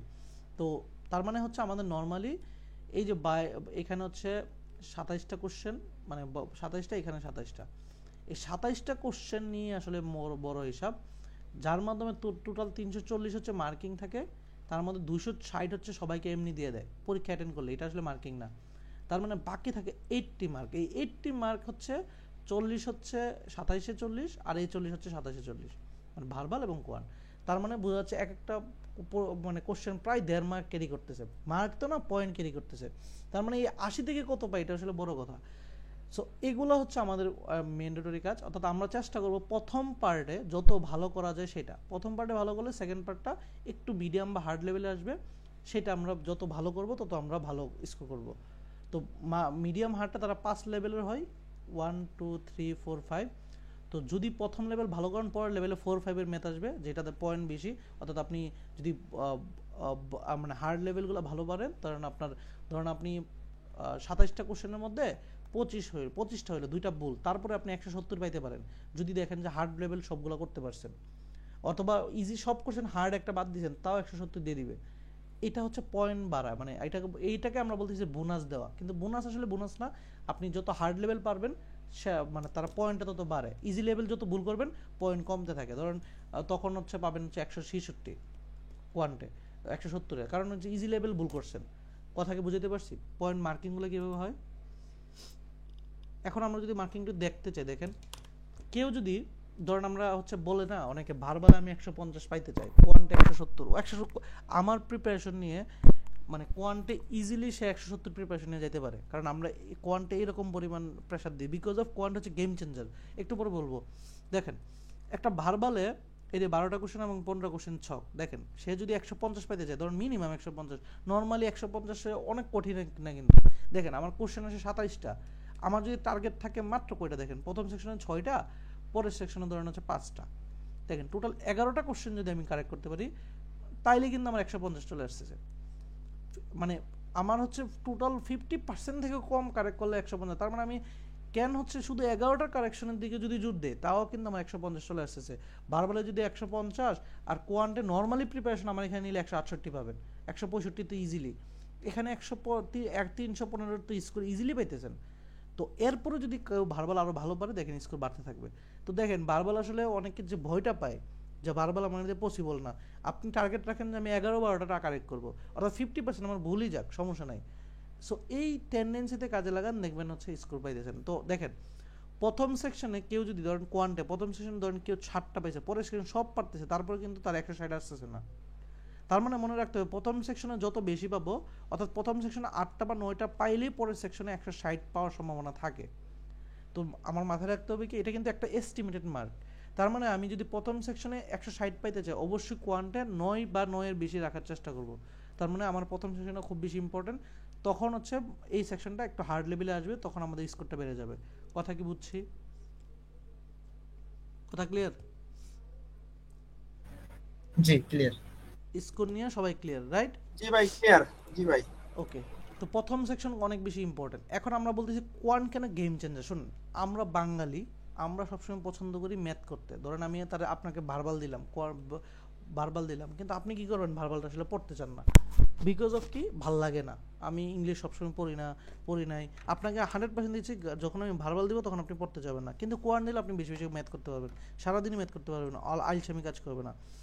এই জন্যে আমি বলতেছি যে কোয়ান্টটাকে যত বেশি প্র্যাকটিস করবেন, যত বেশি রিসোর্স করবেন, কোয়ান্টে 170 রাখার ট্রাই করেন। ভার্বালে কম হলেও সমস্যা নেই, কিন্তু অ্যাডমিশন ক্রাইটেরিয়া কিন্তু কোয়ান্টে বেশি রাখে, কোয়ান্টে সবসময় বেশি থাকতে বলে যে কোয়ান্টে আপনি বেশি রাখেন। এই জিনিসটা আপনার খেয়াল রাখতে হবে যে কোয়ান্টে বেশি থাকা মানে আপনি অ্যাডমিশনেও আপনার চান্স হওয়া, অর্থাৎ হচ্ছে আপনার তো পেপার করে দেবে, পেপারে কিন্তু কোয়ান্টের থিঙ্কিংগুলো দরকার। সো সে ভার্বালে যদি আপনি কমও পান সমস্যা নেই। কোয়ান্টে আমার এখানে প্রিপারেশন 170 প্রিপারেশনের জন্যই পড়াই। ভার্বালে আসলে মেইনলি প্রথম টার্গেট রাখে 155 প্রিপারেশনে, আমি আসলে ওই 170 প্রিপারেশনে ভার্বাল নিয়ে পড়াই না, বিকজ অফ আমি জানি আপনাদের ক্যাপাবিলিটি কতটুকু যাইতে পারে। যে বেশি পড়তেছে তাকে রিসোর্স দেয়, সে পড়লে হয়ে যাবে 170, বাট আমরা আসলে 155 ইজিলি যেন পাওয়া যায় সেই টেকনিকে পড়াই। অর্থাৎ এইটা টেকনিকটা কীভাবে ভাগ করে একটু পরে বলতেছি, আমরা ওই টেকনিকে আসলে পড়াই যেন সে ইজিলি 155 আর এখানে 170, অর্থাৎ 320 প্লাস যাতে তার রাখতে পারে, এই জিনিসটা আমার ধান্দা যে সে 325 ধান্দা থাকে, দেন সেইখান থেকে কমায় এলো 310 জনও পায়, সেটা হচ্ছে তার এদিক সেদিকে কমানো, তার সিলি মিস্টেক কমানো, এইগুলোর উপরে। তো এইটা হচ্ছে আমাদের টেন্ডেন্সি। এখন কোশ্চেন থাকতে পারে ভাই এই স্কোর দেয় তারপরে পার্সেন্টাইল কেন দেয়? কোশ্চেনের পাশে কিন্তু স্কোরের পাশে কিন্তু একটা পার্সেন্টাইল ওয়ার্ড থাকে, রাইট? দেখি না আমরা এই কোশ্চেনটা আমার ভাই পার্সেন্টাইলটা। ওকে, ধরেন হচ্ছে আমরা যদি দেখাই,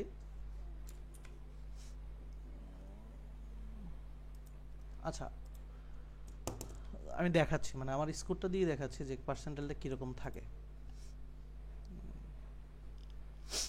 ওকে, দেন আমি এখানে পিকচার দিয়েছিলাম আমার স্কোরটার, আমি দেখাই। দেখেন প্রত্যেকটার পাশে একটা পার্সেন্টাইল লেখা না?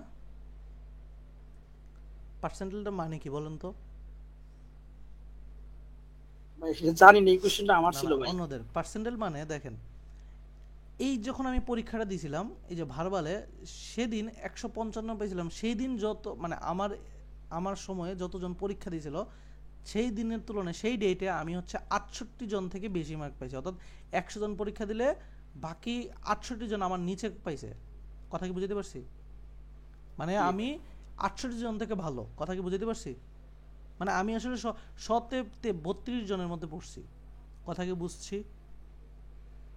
সেম জিনিস 168 পাওয়া মানে কি 95%, অর্থাৎ আমার মাত্র 5%-এর মধ্যে পড়ছি।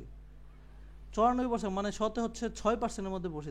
দ্যাটস মিন আপনি পার্সোনাল দিয়েও বুঝে যায়, প্রফেসর বুঝে যে সে হচ্ছে সেই দিন, মানে সে হচ্ছে ওই ধরেন আপনি হচ্ছে 140 পাইছেন বাট পার্সেন্টাইল 95, প্রফেসর বা আল্লাহ কঠিন প্রশ্নটা এত কঠিন হয়েছে যে 140 পেয়েছে তাও 195, তাহলে প্রফেসর অন্তত জাজ করতে পারে আরে তার স্কোরটা কম হওয়ার পিছনে একটা যৌক্তিকতা আছে। কথা কি বুঝছি? বুঝতে পারছি, এই পার্সেন্টেজটা এখানের পার্সেন্টেজ বুঝতে পারছি। পার্সেন্টাইল এটাকে বলে পার্সেন্টাইল, মানে হচ্ছে শতে আপনি এতজন থেকে উপরে। কথা ক্লিয়ার? জি স্যার। সবাই ক্লিয়ার? এই জিনিসটা বুঝছি ক্লিয়ার এবার? জি ভাই বুঝতে পারছি। আচ্ছা এবার বলি হচ্ছে মার্ক চেঞ্জার। আমি কে বলছি যে আপনি চাইলে ইজিলি কোয়ান্ট 170 এনে আপনার মার্কটাকে বাড়ায় ফেলতে পারেন। এই জন্য আমি বলি কোয়ান্ট হচ্ছে গেম চেঞ্জার। আপনি কোয়ান্টটাকে বেশি করে ফোকাস করেন যেন আপনার গেমটা চেঞ্জ হয়, মানে আপনি স্কোরটা ইজিলি চেঞ্জ হয়, ভার্বালে কষ্ট বেশি লাগে। এবার বলি আমরা হচ্ছে ম্যাটেরিয়ালস। আমার এখানে পড়েন আর না পড়েন এটা ডাজন্ট ম্যাটার। ম্যাটেরিয়ালস কি, কবের মধ্যে শেষ করবেন, কি কি শুনেন। দুনিয়াতে জিআরইতে হাজার হাজার ম্যাটেরিয়াল, এক একজন মেন্টর এক এক ম্যাটেরিয়াল নিয়ে কথা বলবে, কারণ দুনিয়াতে বই গাইড বই অনেক কিছু নাই। যেমন আমরা যখন ইন্টারে পড়ছি অনেক লেখকের বই, লেকচার, পাঞ্জেরি, এটা ওইটা হাজার হাজার। এক একজন টিচার বলছে যে তোমরা পাঞ্জেরি গাইড কিনে ওইখান থেকে প্র্যাকটিস করো, কেউ বলছে এটা।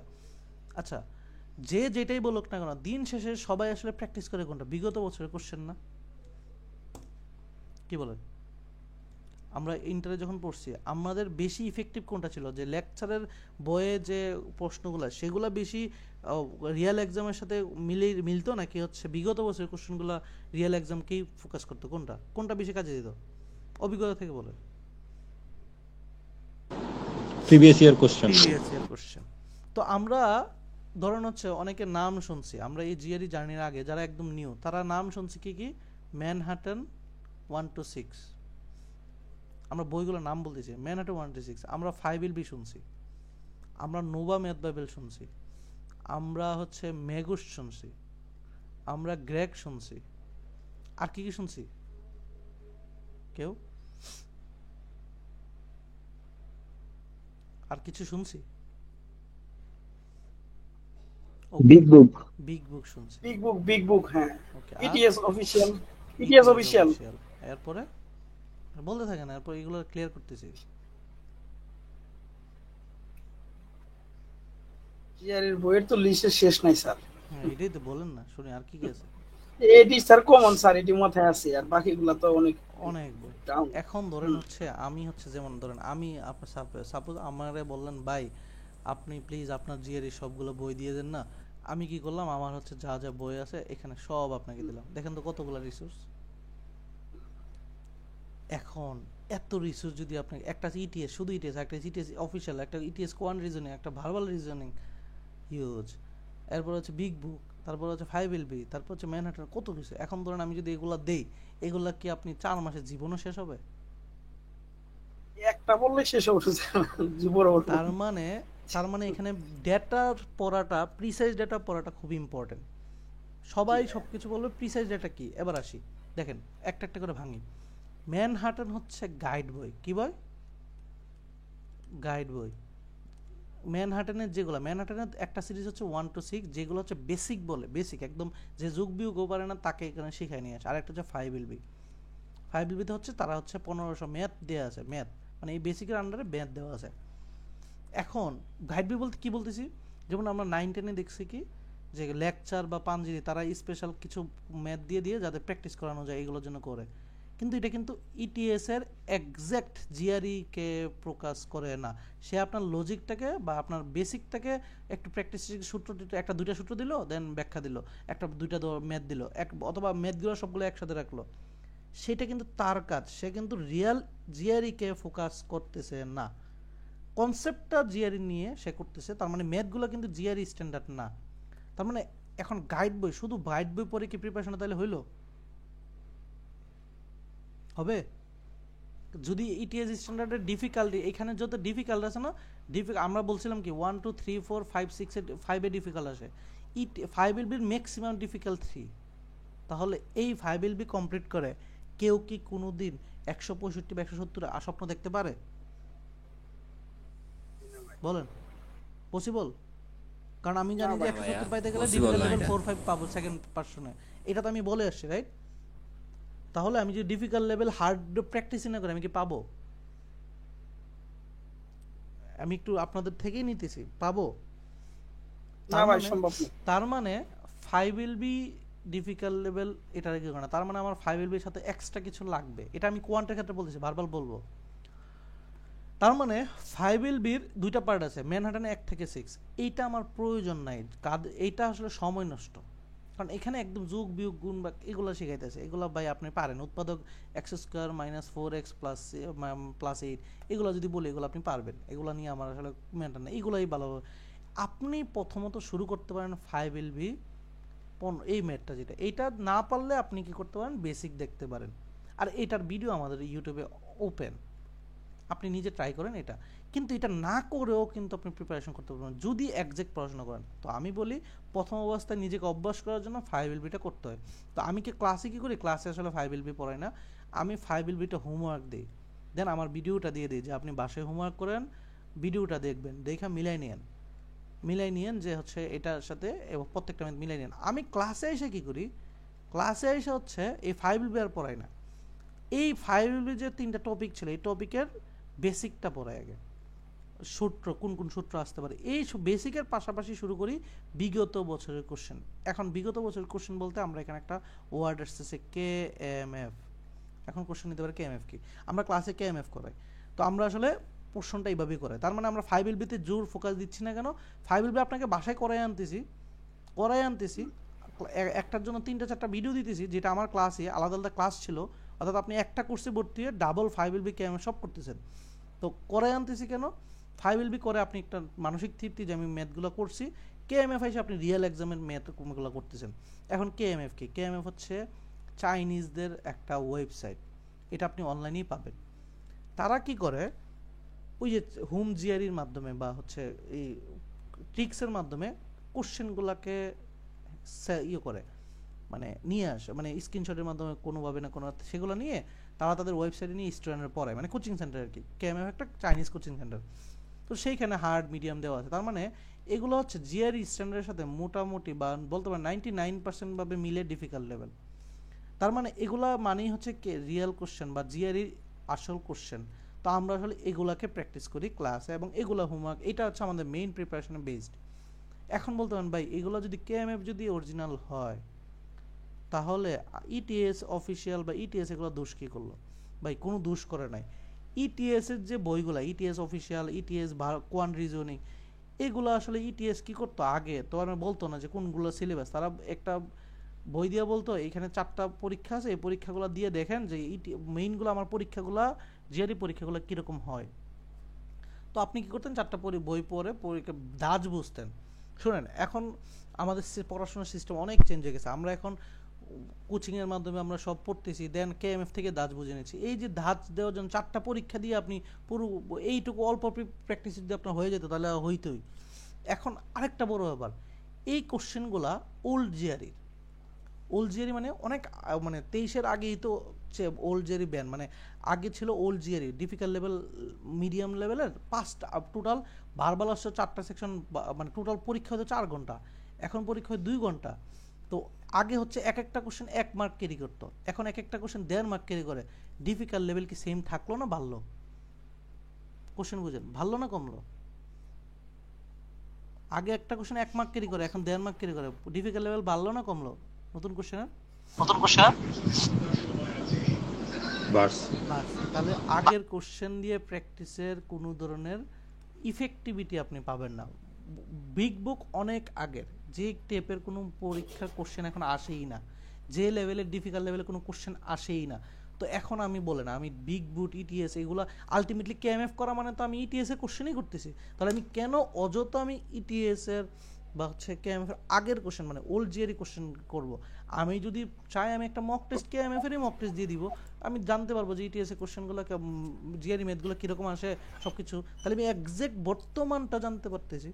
ওয়াই আমি হচ্ছে আগের কোশ্চেনগুলো আগের ডিফিকাল্টি নিয়ে আমি 300 ধরেন হচ্ছে 310 পেলাম, মেইন এক্সামে গিয়ে পাইলাম হচ্ছে 297, কারণ আমি তো এই ডিফিকাল্ট লেভেলের প্রিপারেশন নিয়ে যাইনি। কথা কি বুঝতে পারছি কেন ওই বুকগুলো আমার লিস্টে নাই? বুঝতে পারতেছি? অনেক আগের স্যার, এই জন্য আমি কি বুঝতে পারতেছি বাকিদের ওয়াই প্রিসাইজ ডেটা নিয়ে কাজ করতে বলতেছি? তার মানে ম্যানহাটন 1 থেকে 6 দরকার নাই। আপনি প্রথম কাজ হচ্ছে আপনি যেখানেই পড়েন না কেন, যেখানেই পড়েন নিজে পড়েন, আপনার প্রথম কাজ 5LBটা ম্যাথের জন্য 5LBটা করে ফেলা, দেন কেএমএফটা করে ফেলা। কেএমএফ ওয়েবসাইটেও পাওয়া যায় রিসোর্স, আমাদের কাছেও পিডিএফটা আছে, আপনি ওয়েবসাইট থেকে নিতে পারেন। কেএমএফটা এখানে অরিজিনাল, অর্থাৎ আপনি এই দুইটা হচ্ছে ম্যান্ডেটরি রিসোর্স। এখন অনেক কিছু বলবে, যেমন নোভা ম্যাথ বাইবেল, এটা অনেকে বলবে যে জিওমেট্রির জন্য বিখ্যাত। ভাই কেএমএফ করে বেসিক করার পরে ওই মক কোশ্চেনের বাইরে এই যে নোভা টুবা এগুলোর দরকার নেই। আপনি ওই যে গ্রেগ, আপনি যদি যান হচ্ছে ওই যে গ্রেগ মেটের বা হচ্ছে মেঘোস, ওরা আমি খারাপ বলবো না, ওরা ওদের মতো করে পড়াচ্ছে, বাট ওদের থেকেও আপনি ওদের আলাদা শিট পড়ার দরকার না, আপনি চাইলে ওদের ভিডিও ফলো করে প্রিপারেশন নিতে পারেন। ওরা তো টপিক আলোচনা করতেছে, তবে ওরা কখনো কেএমএফ এর কথাটা বলে না, বিকজ অফ ওরা হচ্ছে ইন্টারন্যাশনালি পড়াচ্ছে। কেএমএফটা হচ্ছে যেহেতু একটা বলতে পারেন হচ্ছে প্রাইরেসি বা হচ্ছে কোশ্চেন, রিয়েল কোশ্চেনকে এইভাবে প্রমোট করে না, যার কারণে গ্রেগ কখনো ইটিএস নিয়ে কেএমএফ নিয়ে কথা বলবে না, মেঘোসও কখনো কি তাদের নিজস্ব কোশ্চেন আলোচনা করবে। গ্রেগ সবসময় ইটিএস এর অফিসিয়ালগুলো পড়ায়, সে কখনো কেএমএফ পড়ায় না। তার মানে যার ব্রেন অনেক বেশি শার্প না, অনেক ডিপ চিন্তা করতে পারবে না, সে আসলে ওইটুকু পর্যন্ত মানে ডিপ লেভেলে ম্যাথ করতে পারবে না। কারণ আমরা বাঙালিরা প্র্যাকটিস করে করে মেধাবী, নট হচ্ছে বাই বোর্ন মেধাবী। আমরা কি করি, আমরা ইন্টারের সময় দেখছি আমরা অনেক বেশি একটা টাইপের অনেক বেশি ম্যাথ করি বিদায় আমাদের ম্যাথগুলো পারি। সেম জিনিস কেএমএফ অনেক ম্যাথ আছে সিমিলার টাইপের, আপনি ম্যাথ করতে করতে ম্যাথ পারবেন। তো জিআরইটা ক্র্যাক করবেন করতে করতে, প্র্যাকটিস করতে হবে। অনেকে বলে যে আমি হচ্ছে মেধাবী না, আমি মেধাবী না, আমি পরিশ্রমী, মানে আমি পরিশ্রম অনেক বেশি করছি এটার জন্য, যার কারণে আমার হয়ে যায়। সো আপনি পরিশ্রমী হতে চেষ্টা করেন মেধাবীর থেকে, দেখবেন অনেক বেশি কাজে দিবে। তো কেএমএফটা এই জন্য আমরা দরকার, এবং কেএমএফটা আপনি ওয়েবসাইট থেকে নিতে পারবেন। তো আমরা তাহলে কি বলতেছি, আমরা বলতেছি যে আপনি ম্যাথের জন্য 5LB করেন, দেন কেএমএফ এর যে ম্যাথগুলো আছে সেগুলো করেন, আপনার প্রিপারেশন এনাফ 160+ পাওয়ার জন্য। এখন প্রশ্ন হচ্ছে 160 কেন বললাম, 70 কেন বললাম না? ভাই আপনি সবই করছেন, কিন্তু আপনাকে টাইম ম্যানেজমেন্টে ভুল করতেছেন। টাইম ম্যানেজমেন্ট যখন আপনাকে টাইম বলে দিল, আপনি একটা ম্যাথ যখন করতেছেন আপনি 2 মিনিট নিতেছেন, একটা 5 মিনিট নিতেছেন, হইতেছে। বাট টাইমে যখন বলে দিয়েছি যে 18 মিনিট মানে 21 মিনিটে করতে হবে, তখন ওই 12টা ম্যাথ কিন্তু আপনার জন্য হ্যাসেল। এই যে টাইম ম্যানেজমেন্টে আসলে আমরা সিলি মিস্টেক প্রচুর করি। সিলি মিস্টেক মানে ইজি ম্যাথগুলো ভুল করি, এটাকে বলি সিলি মিস্টেক। আমি ম্যাথটা পারি, যেহেতু কেএমএফ পুরোপুরি করছি, আমি ম্যাথ পারি, কিন্তু ভুল করি সিলি মিস্টেক। এটার জন্য আমরা বলি যে মক দিতে, প্রচুর মক দিতে। এখন মক কই দিব প্রশ্ন থেকে, এটা মক হচ্ছে মানে যেমন আমরা আগে যেটা বলতো, আগে যেমন হচ্ছে কাপলানের বলতো, বা হচ্ছে ইটিএস এর কয়েকটা মক আছে, যে পাওয়ার পেপ 1 পাওয়ার পেপ 2, সেম একই জিনিস। পাওয়ার পেপ 1 পাওয়ার পেপ 2 অনেক আগের, সেটা দিয়ে কি এক্সাক্ট জাজমেন্ট হবে? এতক্ষণ তো বুঝতেছেন, এটা কি হবে? এবং কোশ্চেনগুলো সেম, আপনি সবার কাছে সেম কোশ্চেন টাইপের আসবে। তো আপনি তো একটা না একটা সময় কোনো ভিডিওতে বা চোখের সামনে অথবা ওই বিভিন্ন জিআরই গ্রুপগুলোতে দেখবেন এই কোশ্চেনগুলো সামনে আসছে, আপনার কিন্তু এগুলো মনেই থাকবে অনেকগুলো। সো এটা দিয়ে কি এক্সাক্ট জাজমেন্টটা হবে পাওয়ার ওয়েব দিয়ে? বলেন, এখন বলেন। ওরা কিন্তু চেঞ্জ করে না, কোশ্চেনটা সেম, আগের কোশ্চেনই। কথা কি বুঝতে পারতেছি? এটা বলেন, আর জাজমেন্ট হবে? হ্যালো, হবে না ভাই। আচ্ছা, সবাই কি বিরক্ত হচ্ছেন? না ভাই বলেন, বিরক্ত না, শুনতেছি মনোযোগ সহকারে। পাওয়ার ওয়েব 1 এ জাজমেন্টটা হয় না, তবে আপনি চাইলে দিতে পারেন। তো এবার তাহলে মক দিব কোথায়? মক হচ্ছে আরও অপশন আছে, যেমন হচ্ছে আপনি বিভিন্ন অনলাইনে কেএমএফ ওয়েবসাইট দিতে পারেন, বা সরাসরি দিতে গেলে অনেকে লুমিনেজে দেয়, কিন্তু সমস্যা হচ্ছে এদের লুমিনেজ হচ্ছে আপনার ইটিএস স্ট্যান্ডার্ড কোনো কোশ্চেন না, মানে এদের কোশ্চেনগুলো ইটিএস স্ট্যান্ডার্ড না, 100% না, বিকজ আমি দিয়েছি। দেন হচ্ছে কেএমএফ ওয়েবসাইটে যারা কাপলান বলে, কেএমএফ এর ওয়েবসাইটে কিছু মক আছে যেখানে আপনার একজ্যাক্ট জাজমেন্টটা হয় না, বিকজ অফ কেএমএফ এর ওয়েবসাইট তারা ফ্রিতে যে মকগুলো দিছে এগুলো ইজি লেভেলে দিছে, কয়েকটা ফ্রি দিয়ে রাখছে।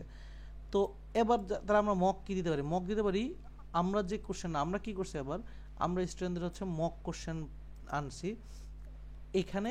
কেন? এই যে জিআরইতে যে কোশ্চেন কমন আসে আমরা মক পারচেস করার পরে এটা বুঝতে পারছি। সেটা কি, আমরা চাইনিজের থেকে সেম কোনো একটা ভেন্ডরের মাধ্যমে আমরা হচ্ছে এই যে চুরি করে যে স্ক্রিন শেয়ার করে কোশ্চেন, এই কোশ্চেন আমরা হচ্ছে টোটাল হচ্ছে 90 সেট আনছি, যার মধ্যে রিসেন্ট আছে 30 সেট আর আগের আছে 60 সেট, গত বছরের।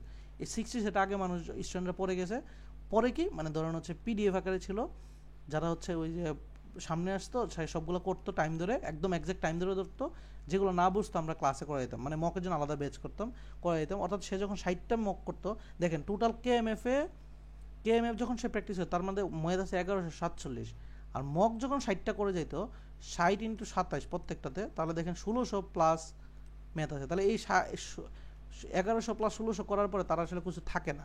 তবে মজার বিষয় হচ্ছে এই 1600 থেকে 6টা থেকে 7টা ম্যাথ কমন আসতো হুবহু, একদম হুবহু একদম। এটা বোঝার জন্য কোথায় যেতে হবে, আমার ইউটিউব চ্যানেলে এক্সপিরিয়েন্স শেয়ার ভিডিও আছে, সব কেউ কি দেখছি কিনা জানি না, কেউ কি দেখছেন এক্সপিরিয়েন্স শেয়ার? এগুলো হচ্ছে ইউটিউবের এক্সপিরিয়েন্স, এক্সাম এক্সপিরিয়েন্স শেয়ারে দেখবেন হচ্ছে 18-20 জন সবাই তার পরীক্ষা দিয়ে এসে কমন কিরকম এটা দিয়ে রাখছে, মানে বলছে কি আসছে কি না, কথা বুঝছেন, এক্সপিরিয়েন্স গুলো বলছে। তো পরীক্ষা দিয়ে সাথে সাথে আপনিও পরীক্ষা দিয়ে আসবেন, আমার ড্রিম হচ্ছে আপনাকে নিয়ে বসা, একদিন এসে ক্লাসে বলা, সেম জিনিস।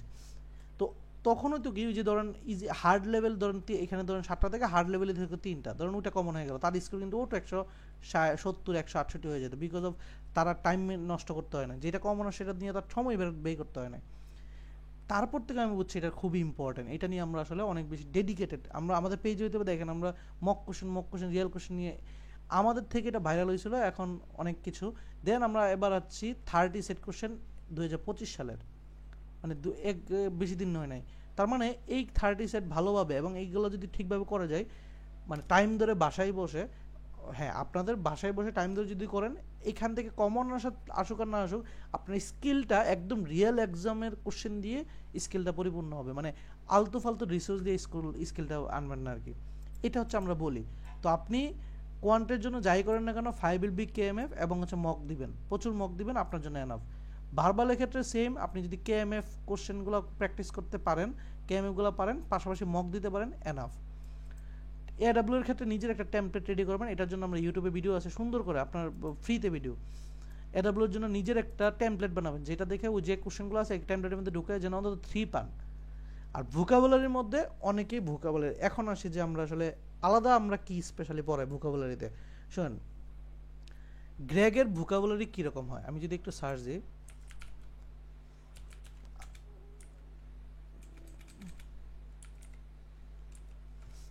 গ্রেগমেট ভোকাবুলারি যদি লেখে সার্চ দিই আমরা ইজিলি পাবো, গ্রেগমেটের ভোকাবুলারির অভাব নেই। তো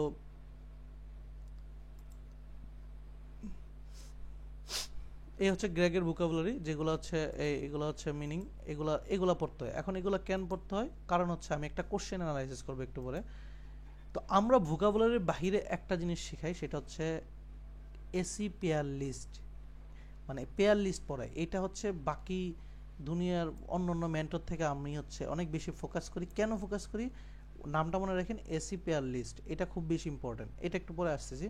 মানে আমাদের যে এখন যে বর্তমানে ব্যাচটা হবে সেটার প্ল্যান কি, আমরা জুলাই থেকে শুরু করব, আমরা 1.5 মাসের মধ্যে আমরা বেসিকটা কমপ্লিট করে ফেলি, মানে KMA 5LB বেসিক করে ফেলি, দেন তাকে হচ্ছে অ্যাডভান্স লেভেলে যাওয়া যায়। অ্যাডভান্স লেভেলের কাজ হচ্ছে সে মক করে, মক দেয় এবং হচ্ছে মক বেচে ভর্তি হইলে আর কি, মক দেয় প্লাস KMF-টা করে, অর্থাৎ মেইন ব্যাচটা হচ্ছে 3 মাসের আর মক ব্যাচটা হচ্ছে পরবর্তীতে 2 মাসের, অর্থাৎ টোটাল ওই ওভারলেপ 5 মাস না, ওভারলেপ মানে 1.5 মাস পরেই তো মকে ঢুকতেছে, তার মানে ওইখানে ধরে 3.5 মাস।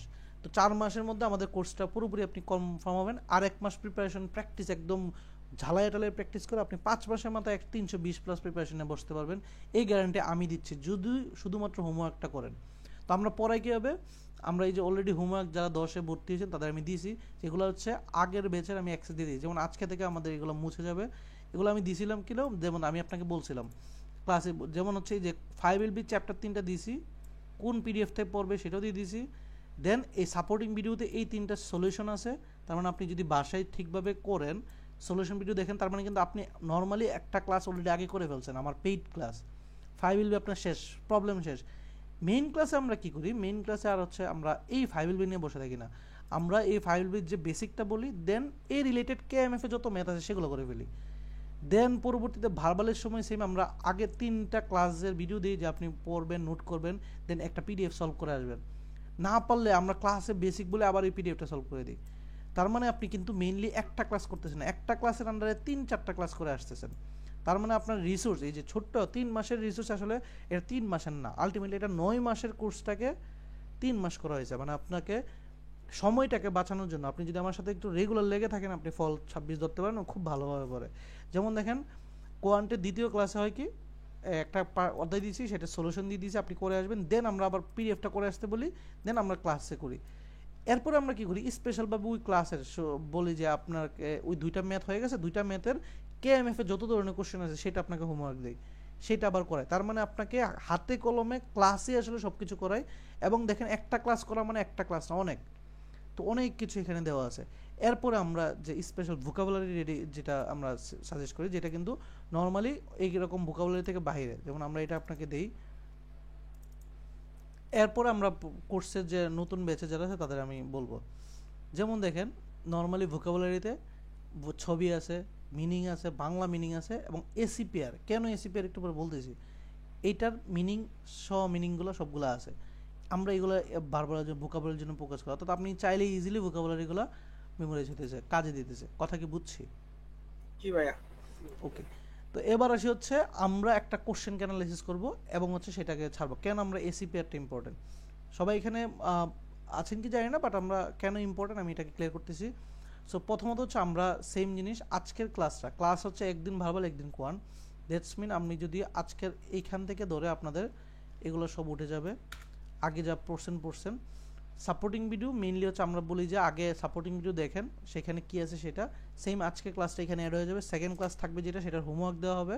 সেই হোমওয়ার্কটার কাজ কি হয়, সেই হোমওয়ার্কটার কাজ হয় যে আমি হচ্ছে যদি দেখাই যে আপনি এই 3টা চ্যাপ্টার, আমি যারা ভর্তি হয়ে গেছেন, এখানে ভর্তি হয়ে গেছেন সবাই আছেন না? হ্যালো, আমি হইনি হবো আর কি, না যারা হয়ে গেছে আছি না, আজকে হবো, কালকে যারা হয়েছে তারা তো আছি না নাকি? কথা বলেন, অনেকক্ষণ কথা বলতেছি। যারা অ্যাডমিট হয়েছেন তারা তো আছেন, হোমওয়ার্কটা বুঝে নেন। হ্যালো, ওই একজন কথা বলেন, কই আসি নাকি? জি ভাইয়া, কথা বলেন। ভর্তি মানে আমি ভর্তি হয়েছিলাম আর কি ভাই। হ্যাঁ, হোমওয়ার্ক হচ্ছে নেক্সট ক্লাসে অন্য যা আছে সব মুছে দিয়েছি, তার মানে নেক্সট ক্লাসে এই 3টা অধ্যায় আপনি কি করবেন, খুলবেন বাসায়, সবাইকে বলতেছি খুলবেন। খোলার পরে 3টা অধ্যায়, শুধু এই অধ্যায়ে যাবেন, যা এই 3টা অধ্যায়ের ম্যাথ নিজে ট্রাই করবেন। প্রথম কাজ নিজে ট্রাই করা, নিজে ট্রাই করার পরে যে প্রবলেমগুলো হবে প্রথমবার নিজে ট্রাই করা, তাহলে বুঝতে পারবেন আপনার লেভেলটা কোন জায়গায় আছে। তারপরে কি করবেন, সুন্দর করে যদি আমি দেখেন যে আমি একদমই পারতেছি না, তখন কাজ হচ্ছে এই ভিডিওটা ওপেন করা।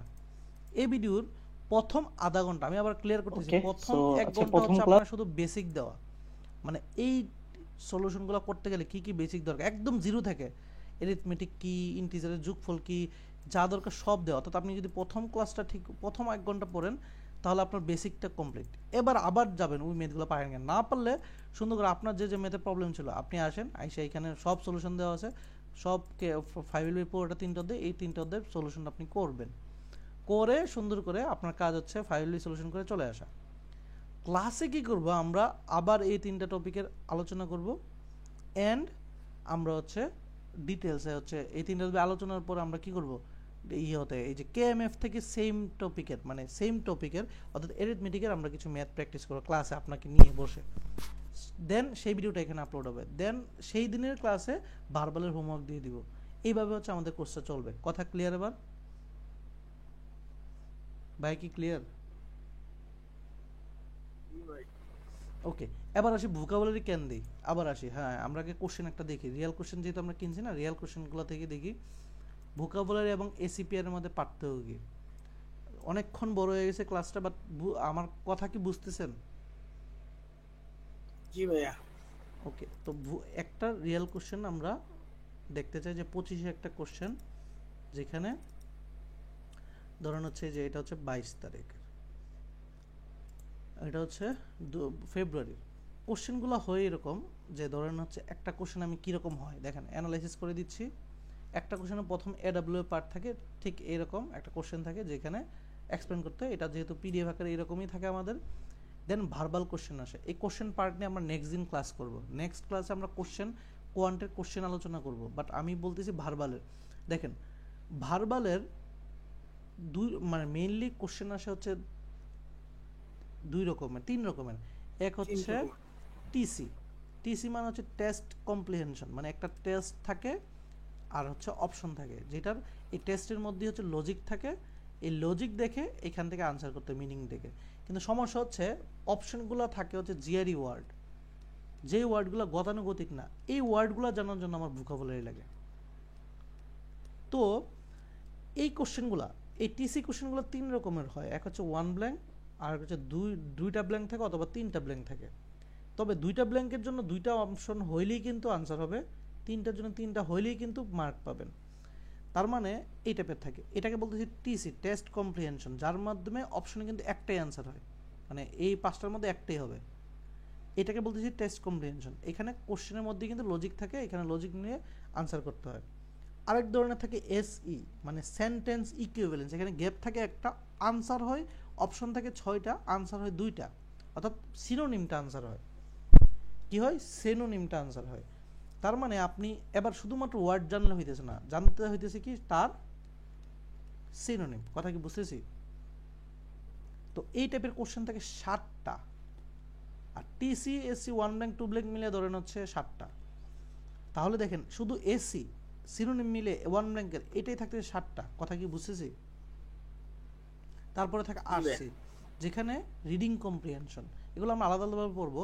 এই আরসির মধ্যে প্যাসেজ থাকে, সেখান থেকে কোশ্চেন থাকে, 8 রকমের কোশ্চেন হয়, সেগুলো থাকে, ঠিক আছে। এই আরসিও টোটাল হচ্ছে 13টার মতো কোশ্চেন থাকে। ওকে, এই আরসির মধ্যে আরেকটা পার্ট থাকে সিআর বা ক্রিটিক্যাল রিজন, এগুলো আমরা আলাদাভাবে পড়বো। এই যে এখন দেখেন এই টিসি করার জন্য আর এসি করার জন্য আমাদের মেইনলি ভোকাবুলারিটা লাগে। ভোকাবুলারি ছাড়া আমরা আসলে কোনোভাবেই পসিবল না, কারণ ওয়ার্ডগুলো অনেক বেশি, যেমন এই ওয়ার্ডগুলো অনেক কঠিন, আমি নর্মালি জীবনে আমরা পাই নাই, পাইছি? কথা বলেন, পাইছি না? সবসময় ইউজ হয় না, আমি জানি না। তার মানে এই টিসি করার জন্য কি আমার সিনোনিম প্রয়োজন হচ্ছে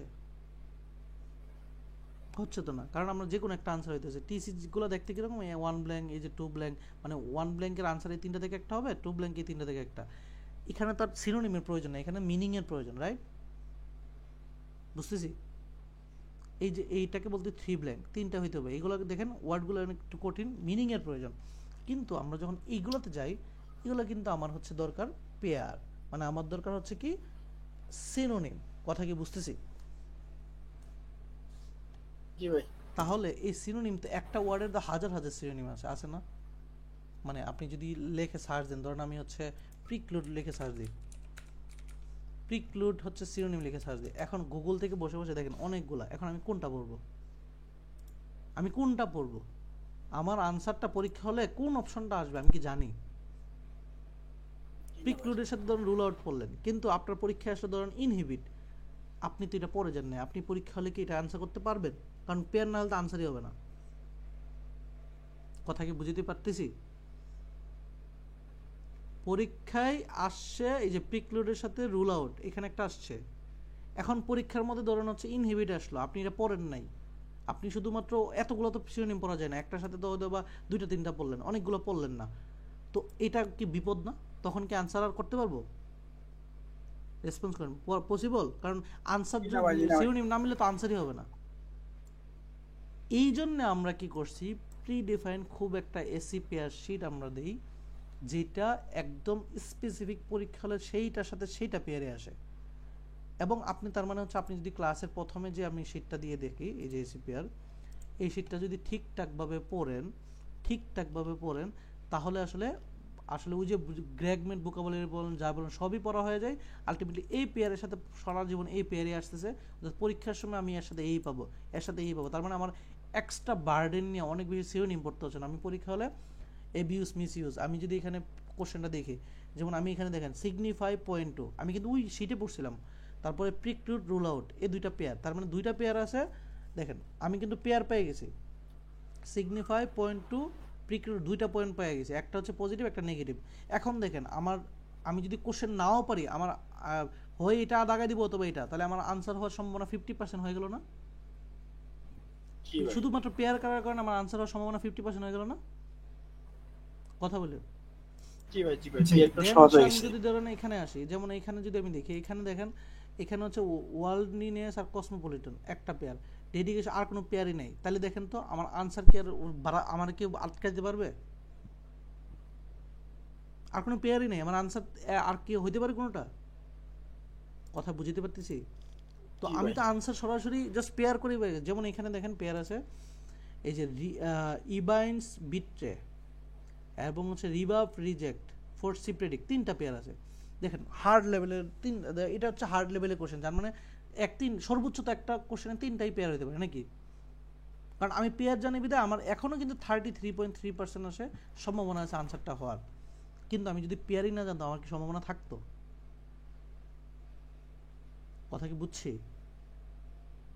তো আমি যেটাই দেখাই না কেন, আমি যদি কোশ্চেনে আমার এই দুইটা নেগেটিভ মিনিং আছে, একটা পজিটিভ মিনিং আছে, তার আমি যদি কোশ্চেনটা হলে দেখি যে কি হইতে পারে আমার লজিক্যালি, আমরা লজিক্যালি যখন শিখবো তখন এই যে জাস্ট আমরা দেখেন ইজিলি করি, যেমন এখানে ওয়ার্ড দেখে নেগেটিভ ওয়ার্ড করে আছে, এটা দেখি শুধু নেগেটিভ ওয়ার্ড দেখেন, ডিক্লাইন একটা আছে, বাট একটা আছে, নট একটা আছে, তিনটা নেগেটিভ ওয়ার্ড আছে। তো আমরা ওটু জানি আর একটা নেগেটিভ হবে, এটা টেকনিক্যাল আমরা পরে বুঝবো। তাহলে দেখেন আমি কোশ্চেনও কিন্তু পড়ি নাই আমি, বাট তারপরে বলতে পারতেছি কোন দুইটা থেকে আনসার হবে, এটা কি বুঝছি না? কোশ্চেন বোঝার দরকার নাই, আমি বলতেছি যে তিনটা নেগেটিভ হয়, আমরা এটা ম্যাথমেটিক্যাল ভাবে কাজ করে, ধরেন নেগেটিভ নেগেটিভ পজিটিভ হয়, আমার দরকার হচ্ছে পজিটিভ বানানো, তিনটা নেগেটিভ আছে, তার মানে আরেকটা নেগেটিভ হলেই পজিটিভ হবে। তো আমাদের কোশ্চেনটা এভাবেই সাজানো গুছানো, তার মানে আমার যদি ধরেন আমার কোশ্চেনের মধ্যে 5টা নেগেটিভ ওয়ার্ড আছে, আমি আরেকটা নেগেটিভই বসাবো। ধরেন আমার কাছে একটা নেগেটিভ একটা পজিটিভ আছে, আমি গ্যাপের মধ্যে আরেকটা নেগেটিভ বসাবো, কারণ পজিটিভ নেগেটিভ নেগেটিভ এগুলোকে বলা হয় ম্যাথ স্ট্র্যাটেজি, আমরা শিখবো। কিন্তু আমি জানি এখন হয় এটা থেকে আনসার হবে না তো এটা হবে, এটা বাদ। এই যে এগুলো হচ্ছে টেকনিক, এগুলো শিখবো। বাট আমাকে এটা হেল্প করছে কে? হেল্প করছে হচ্ছে পেয়ারটা। এই পেয়ারটা কোথায় সুন্দর করে এখন আমরা কি করছি, আপনি যদি আরেকটু গুছানো দেখেন এইভাবে আছে, এখন আরো ভাবে সুন্দর করে এই যে ভাই কি করছে, আমাদের এক ভাই আমাদের স্টুডেন্ট, সে কি করছে, সে গ্রেগ ওয়ার্ডের সাথে মিনিংটা রেখে এই মিনিং এর এসিপিআর শীট থেকে এসিপিআরটা বসাই দিয়েছে। তার মানে আপনি যদি সুন্দর করে বাসায় পড়বেন, কি আমার ড্রাইভে অনেক রিসোর্স আছে, অনেক কিছু পড়ার দরকার, আমি যেভাবে দিই সেটাই আপনি ডে 1 যেটা আছে সেটা পড়বেন, বাসায় হোমওয়ার্ক নেক্সট দিন সেটাতে অ্যাবাউট মানে কি পড়বেন, এটার এসিপিআরটা ভরে ফেলবেন। অর্থাৎ সিনোনিম এর বেশি পড়ার দরকার নাই, আপনার সিনোনিমটা কোন এক্সাক্ট পড়তে হবে এগুলো এখানে দেওয়া আছে, এর বাইরে পড়ার দরকার নাই, পরীক্ষা হলে এগুলো থেকে আসবে। অর্থাৎ আপনি একসাথে আপনি ওয়ান ব্ল্যাঙ্কের জন্য পড়তেছেন, আপনি এসির জন্য পড়ে ফেলতেছেন। অথবা কেউ যদি চায় যে আমি কিছুই পড়বো না, আমি ওই গ্র্যাগেটটা পড়বো না, আমি শুধুমাত্র এসিপিআর পড়বো, শুধু এটাই পড়েন, আপনার ভোকাবুলারি হিসাবে শুধু এটা পড়েন, এটার সাথে মিনিংটা সহ পড়েন, তাহলে দেখবেন এখানে যে ওয়ার্ডগুলো আছে সবই আসলে গ্র্যাগের ওয়ার্ড, গ্র্যাগও পড়া হয়ে যাবে। কথা কি বুঝছি?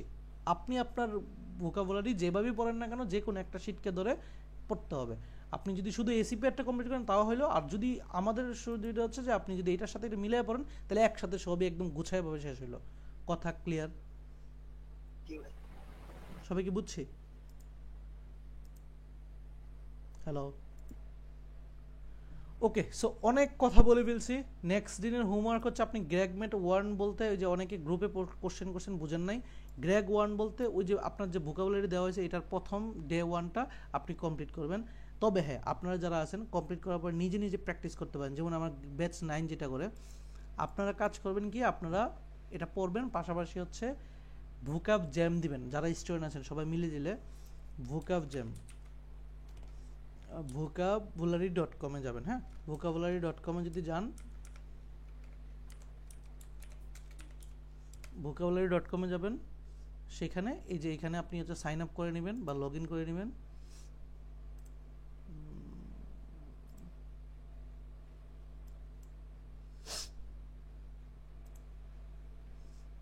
ধরেন লগ ইন করে নিলেন, এখানে আপনারা হচ্ছে যে পার্টনারগুলো আছেন, ধরেন হচ্ছে আই এম এ লার্নার, ঠিক আছে, অথবা টিচার দেন।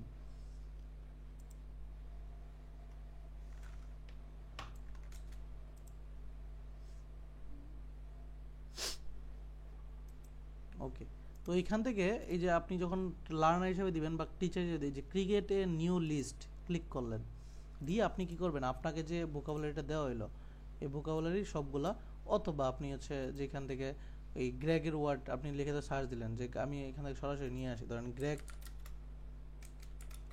ওয়ার্ড লিস্ট,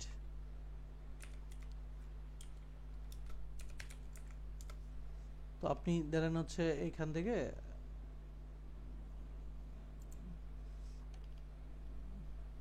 এই যে সবগুলো ওয়ার্ড আছে, অথবা আপনি আমি তো আপনাদের ড্রাইভও দিয়েছিলাম, সরি আমি একসাথে নেওয়ার জন্য আর কি খুঁজতেছি, ড্রাইভে তো আপনাদের সবকিছু দেওয়া হয়ে আছে। সো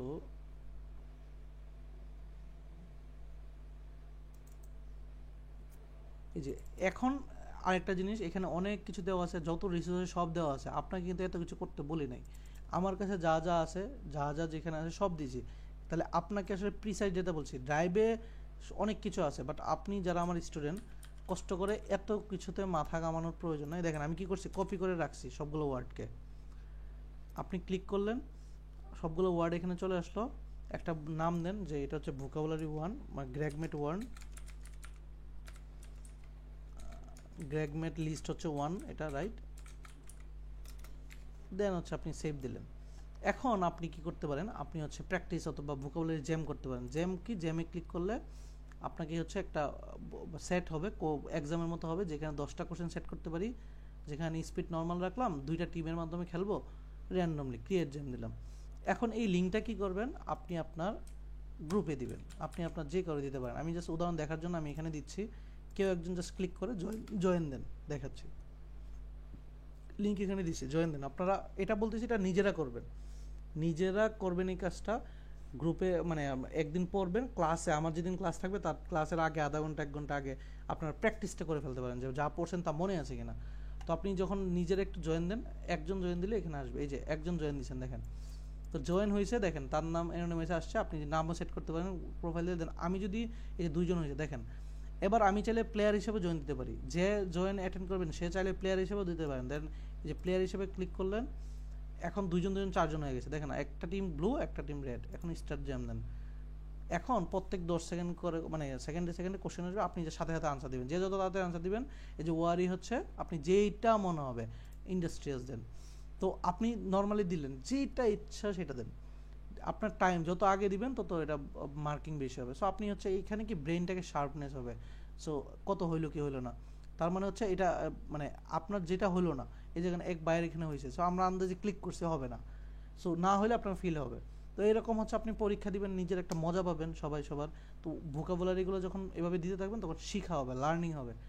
কথা কি বুঝছি, কীভাবে প্র্যাকটিস করতে পারি, কথা ক্লিয়ার?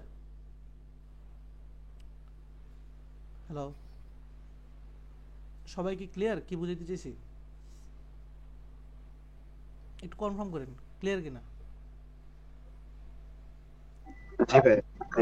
তাহলে আজকে আমরা নর্মাল ক্লাস, আমরা পরের ক্লাসটা কখন নিব আমরা জানাই দিব, বাট আমরা 15 তারিখের পর থেকে রেগুলার হয়ে যাব, একদিন পর ক্লাস হবে, মানে আর 15 তারিখের আগে আমরা কখন ক্লাস নেব এটা জানাই দিব। বাট হোমওয়ার্কটা যেহেতু আমরা 15 তারিখ পর্যন্ত সময় পাচ্ছি, আমরা হোমওয়ার্কটা ভালোভাবে করব। কোনো প্রবলেম থাকলে আপনাদের 2টা গ্রুপ মেনটেন করে, আমরা রিসোর্স গ্রুপ এবং ডিসকাশন গ্রুপ, রিসোর্স ডিসকাশন গ্রুপে শুধুমাত্র আমি অথবা মেন্টর অথবা মডারেটর যে সে হচ্ছে ক্লাসের রিসোর্স দিবে। আর ডিসকাশন গ্রুপে আপনি এনিথিং কোশ্চেন করেন আমাকে, যে কোনো কোশ্চেন নিজেরা ডিসকাস করেন, আপনি ভোকাবুলারি জ্যামটা দেন, জাস্ট প্রিপারেশনটা এইভাবে। সো আপনাদের এটা ডেডলাইন হচ্ছে 15 তারিখ, এটা দিবেন। এর আগে যদি ক্লাসে জানা দেবো, বাট মেইনলি অনেক সময় আপনার 4 দিন সময় পেতেছেন, পুরো জিনিসটাকে একবার খুলবেন, নিজে করা ট্রাই করবেন, ভিডিওটা দেখবেন, দেন নোট ডাউন করবেন, অবশ্যই নোট ডাউন করবেন। এখানে সব দেওয়া আছে, ক্লাসের রিসোর্স, ভোকাবুলারি কই থেকে পড়বেন দেওয়া আছে, AW গাইডলাইন দেওয়া আছে, এগুলো পরে দেখেন, এখন দরকার নেই। ক্লাস রিসোর্স মানে ড্রাইভ ফাইলটাও এখানে দেওয়া আছে। সো এগুলো আপনাকে দেওয়া আছে, বাট দেওয়া আছে এই মানে না যে আপনি এত রিসোর্সে ঢুকে মাথায় হারাই ফেলবেন।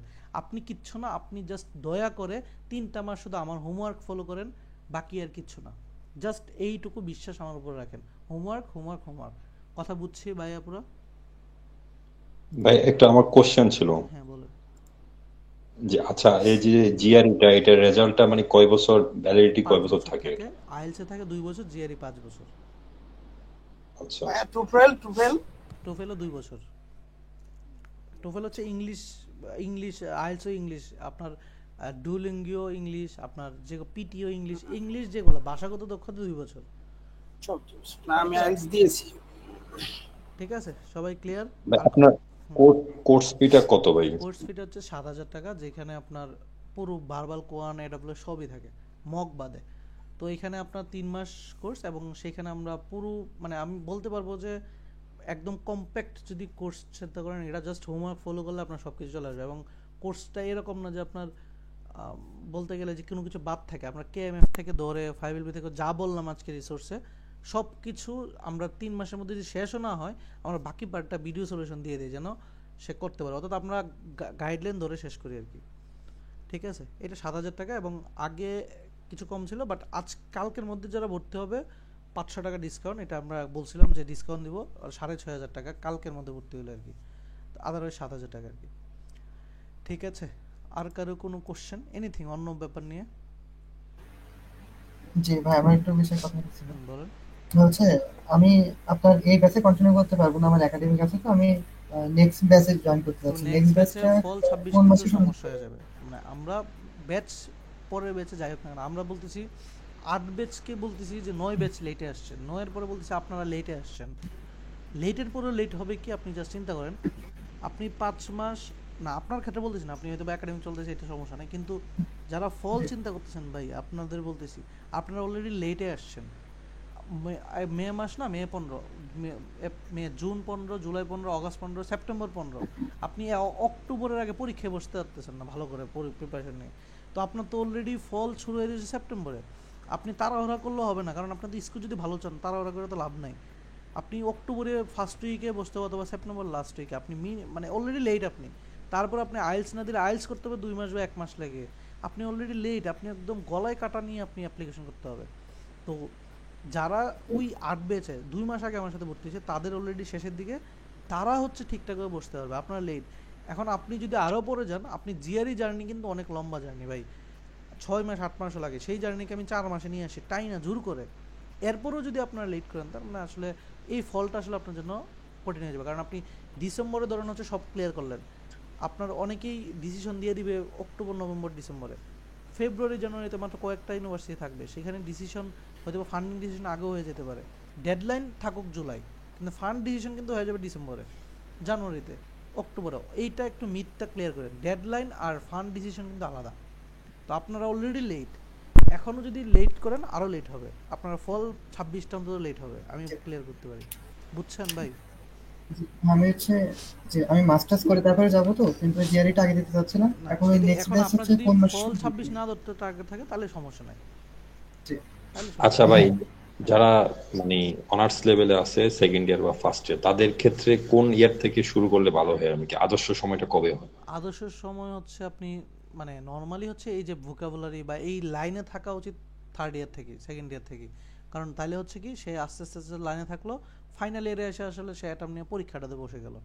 তো লাইন থাকলে কি, দেখেন একটা মানুষে যখন গ্রাজুয়েশন হয়ে যাচ্ছে, অনেক বেশি এফোর্ট দিয়ে অনেক বেশি ক্যাচাল করে 6 মাস লাগায়। সে যদি জাস্ট একটা মানুষ যদি সেকেন্ড ইয়ার থেকে এগুলোর সাথে লেগে থাকে, কি পড়তে হবে কি না, সে 3rd ইয়ারে উঠে ওই ভোকাবুলারিগুলো যেহেতু অনেক ভোকাবুলারি, সে আস্তে ধীরে এসিপিআরগুলো এতভাবে পড়লো, তার কাছে কিন্তু চান্সেস বেশি যে সে লাস্টে ফাইনাল ইয়ারে উঠে 335 340 টার্গেট করতে পারবে। কিন্তু যে এখন আছে সে ফল 26 ধরবে, সে তো 330 টার্গেট করাও তার জন্য হচ্ছে মহাপাপ। কথা কি বুঝতে পারছি? তো আইডিয়াল হচ্ছে সে পরীক্ষা বসবে 4th ইয়ারে, যেন হচ্ছে সে 4th ইয়ার পরে ওয়েট না করা লাগে চলে যেতে পারে।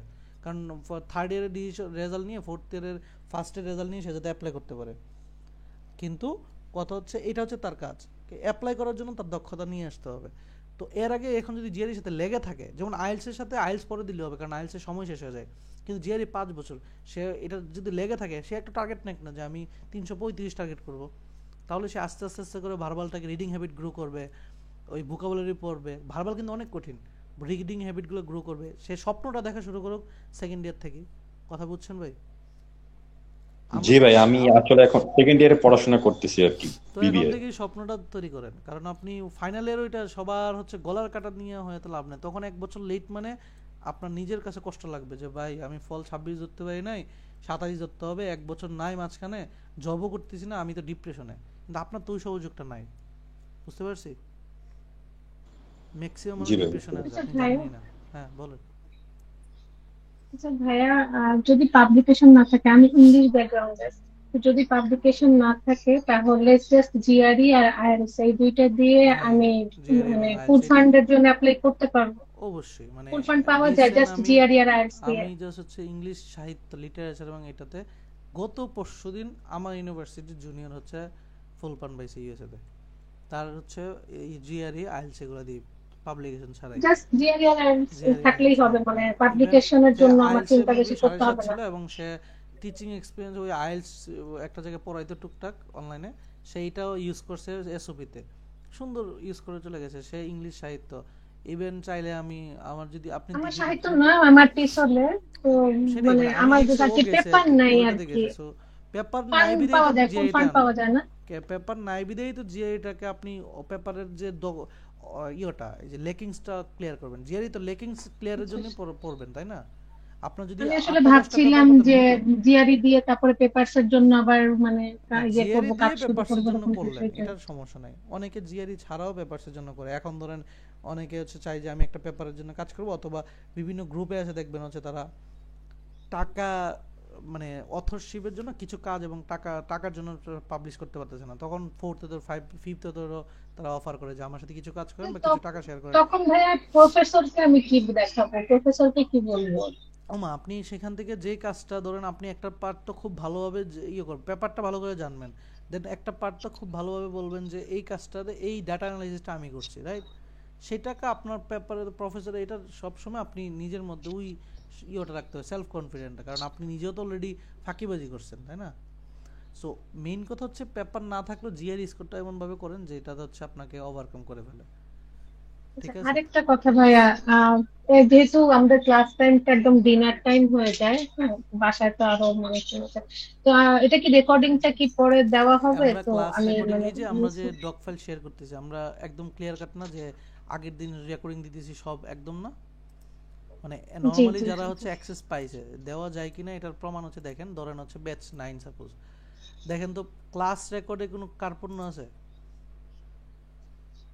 না না, আমরা তো ডক ফাইলের মধ্যে পেয়েছি, মানে এই যে আজকের যেমন ক্লাসটা হলো এটা পেয়ে যাব। এই যে যেমন এটা পাবেন কোথায়, এই যে আজকের ক্লাসের এই ডক ফাইলের এই জায়গায় খালি জায়গাটা, এই জায়গাটা ঢুকে যাবে আজকের ক্লাসের ভিডিও। আচ্ছা, সেম ক্লাস যখন করবে এখানে ঢুকে যাবে। অর্থাৎ আমরা কিন্তু এটা ফলো করি খুব যেন সবাই কাজ করতে পারে, বুঝছেন? জি ওকে, তার মানে একটু পড়াশোনা করে রেগুলার পড়লে আবার জমে যাবে, ঠিকঠাক না পড়ে জমে যাবে, বাট পড়াশোনা করলে আমার এখান থেকে যতটুকু শিখতে পারবেন বাংলাদেশে অন্য কোনো জায়গায় শিখতে পারবেন না, এইটুকু বলতে পারি। থ্যাংক ইউ ভাই। ঠিক আছে ভাই, তাহলে আমরা আসি আজকে। আসসালামু আলাইকুম, অনেক কথা হয়ে গেছে, থ্যাংক ইউ সো মাচ। এইগুলোকে আচ্ছা ভাইয়া, আপনাকে বা মডারেটরকে যদি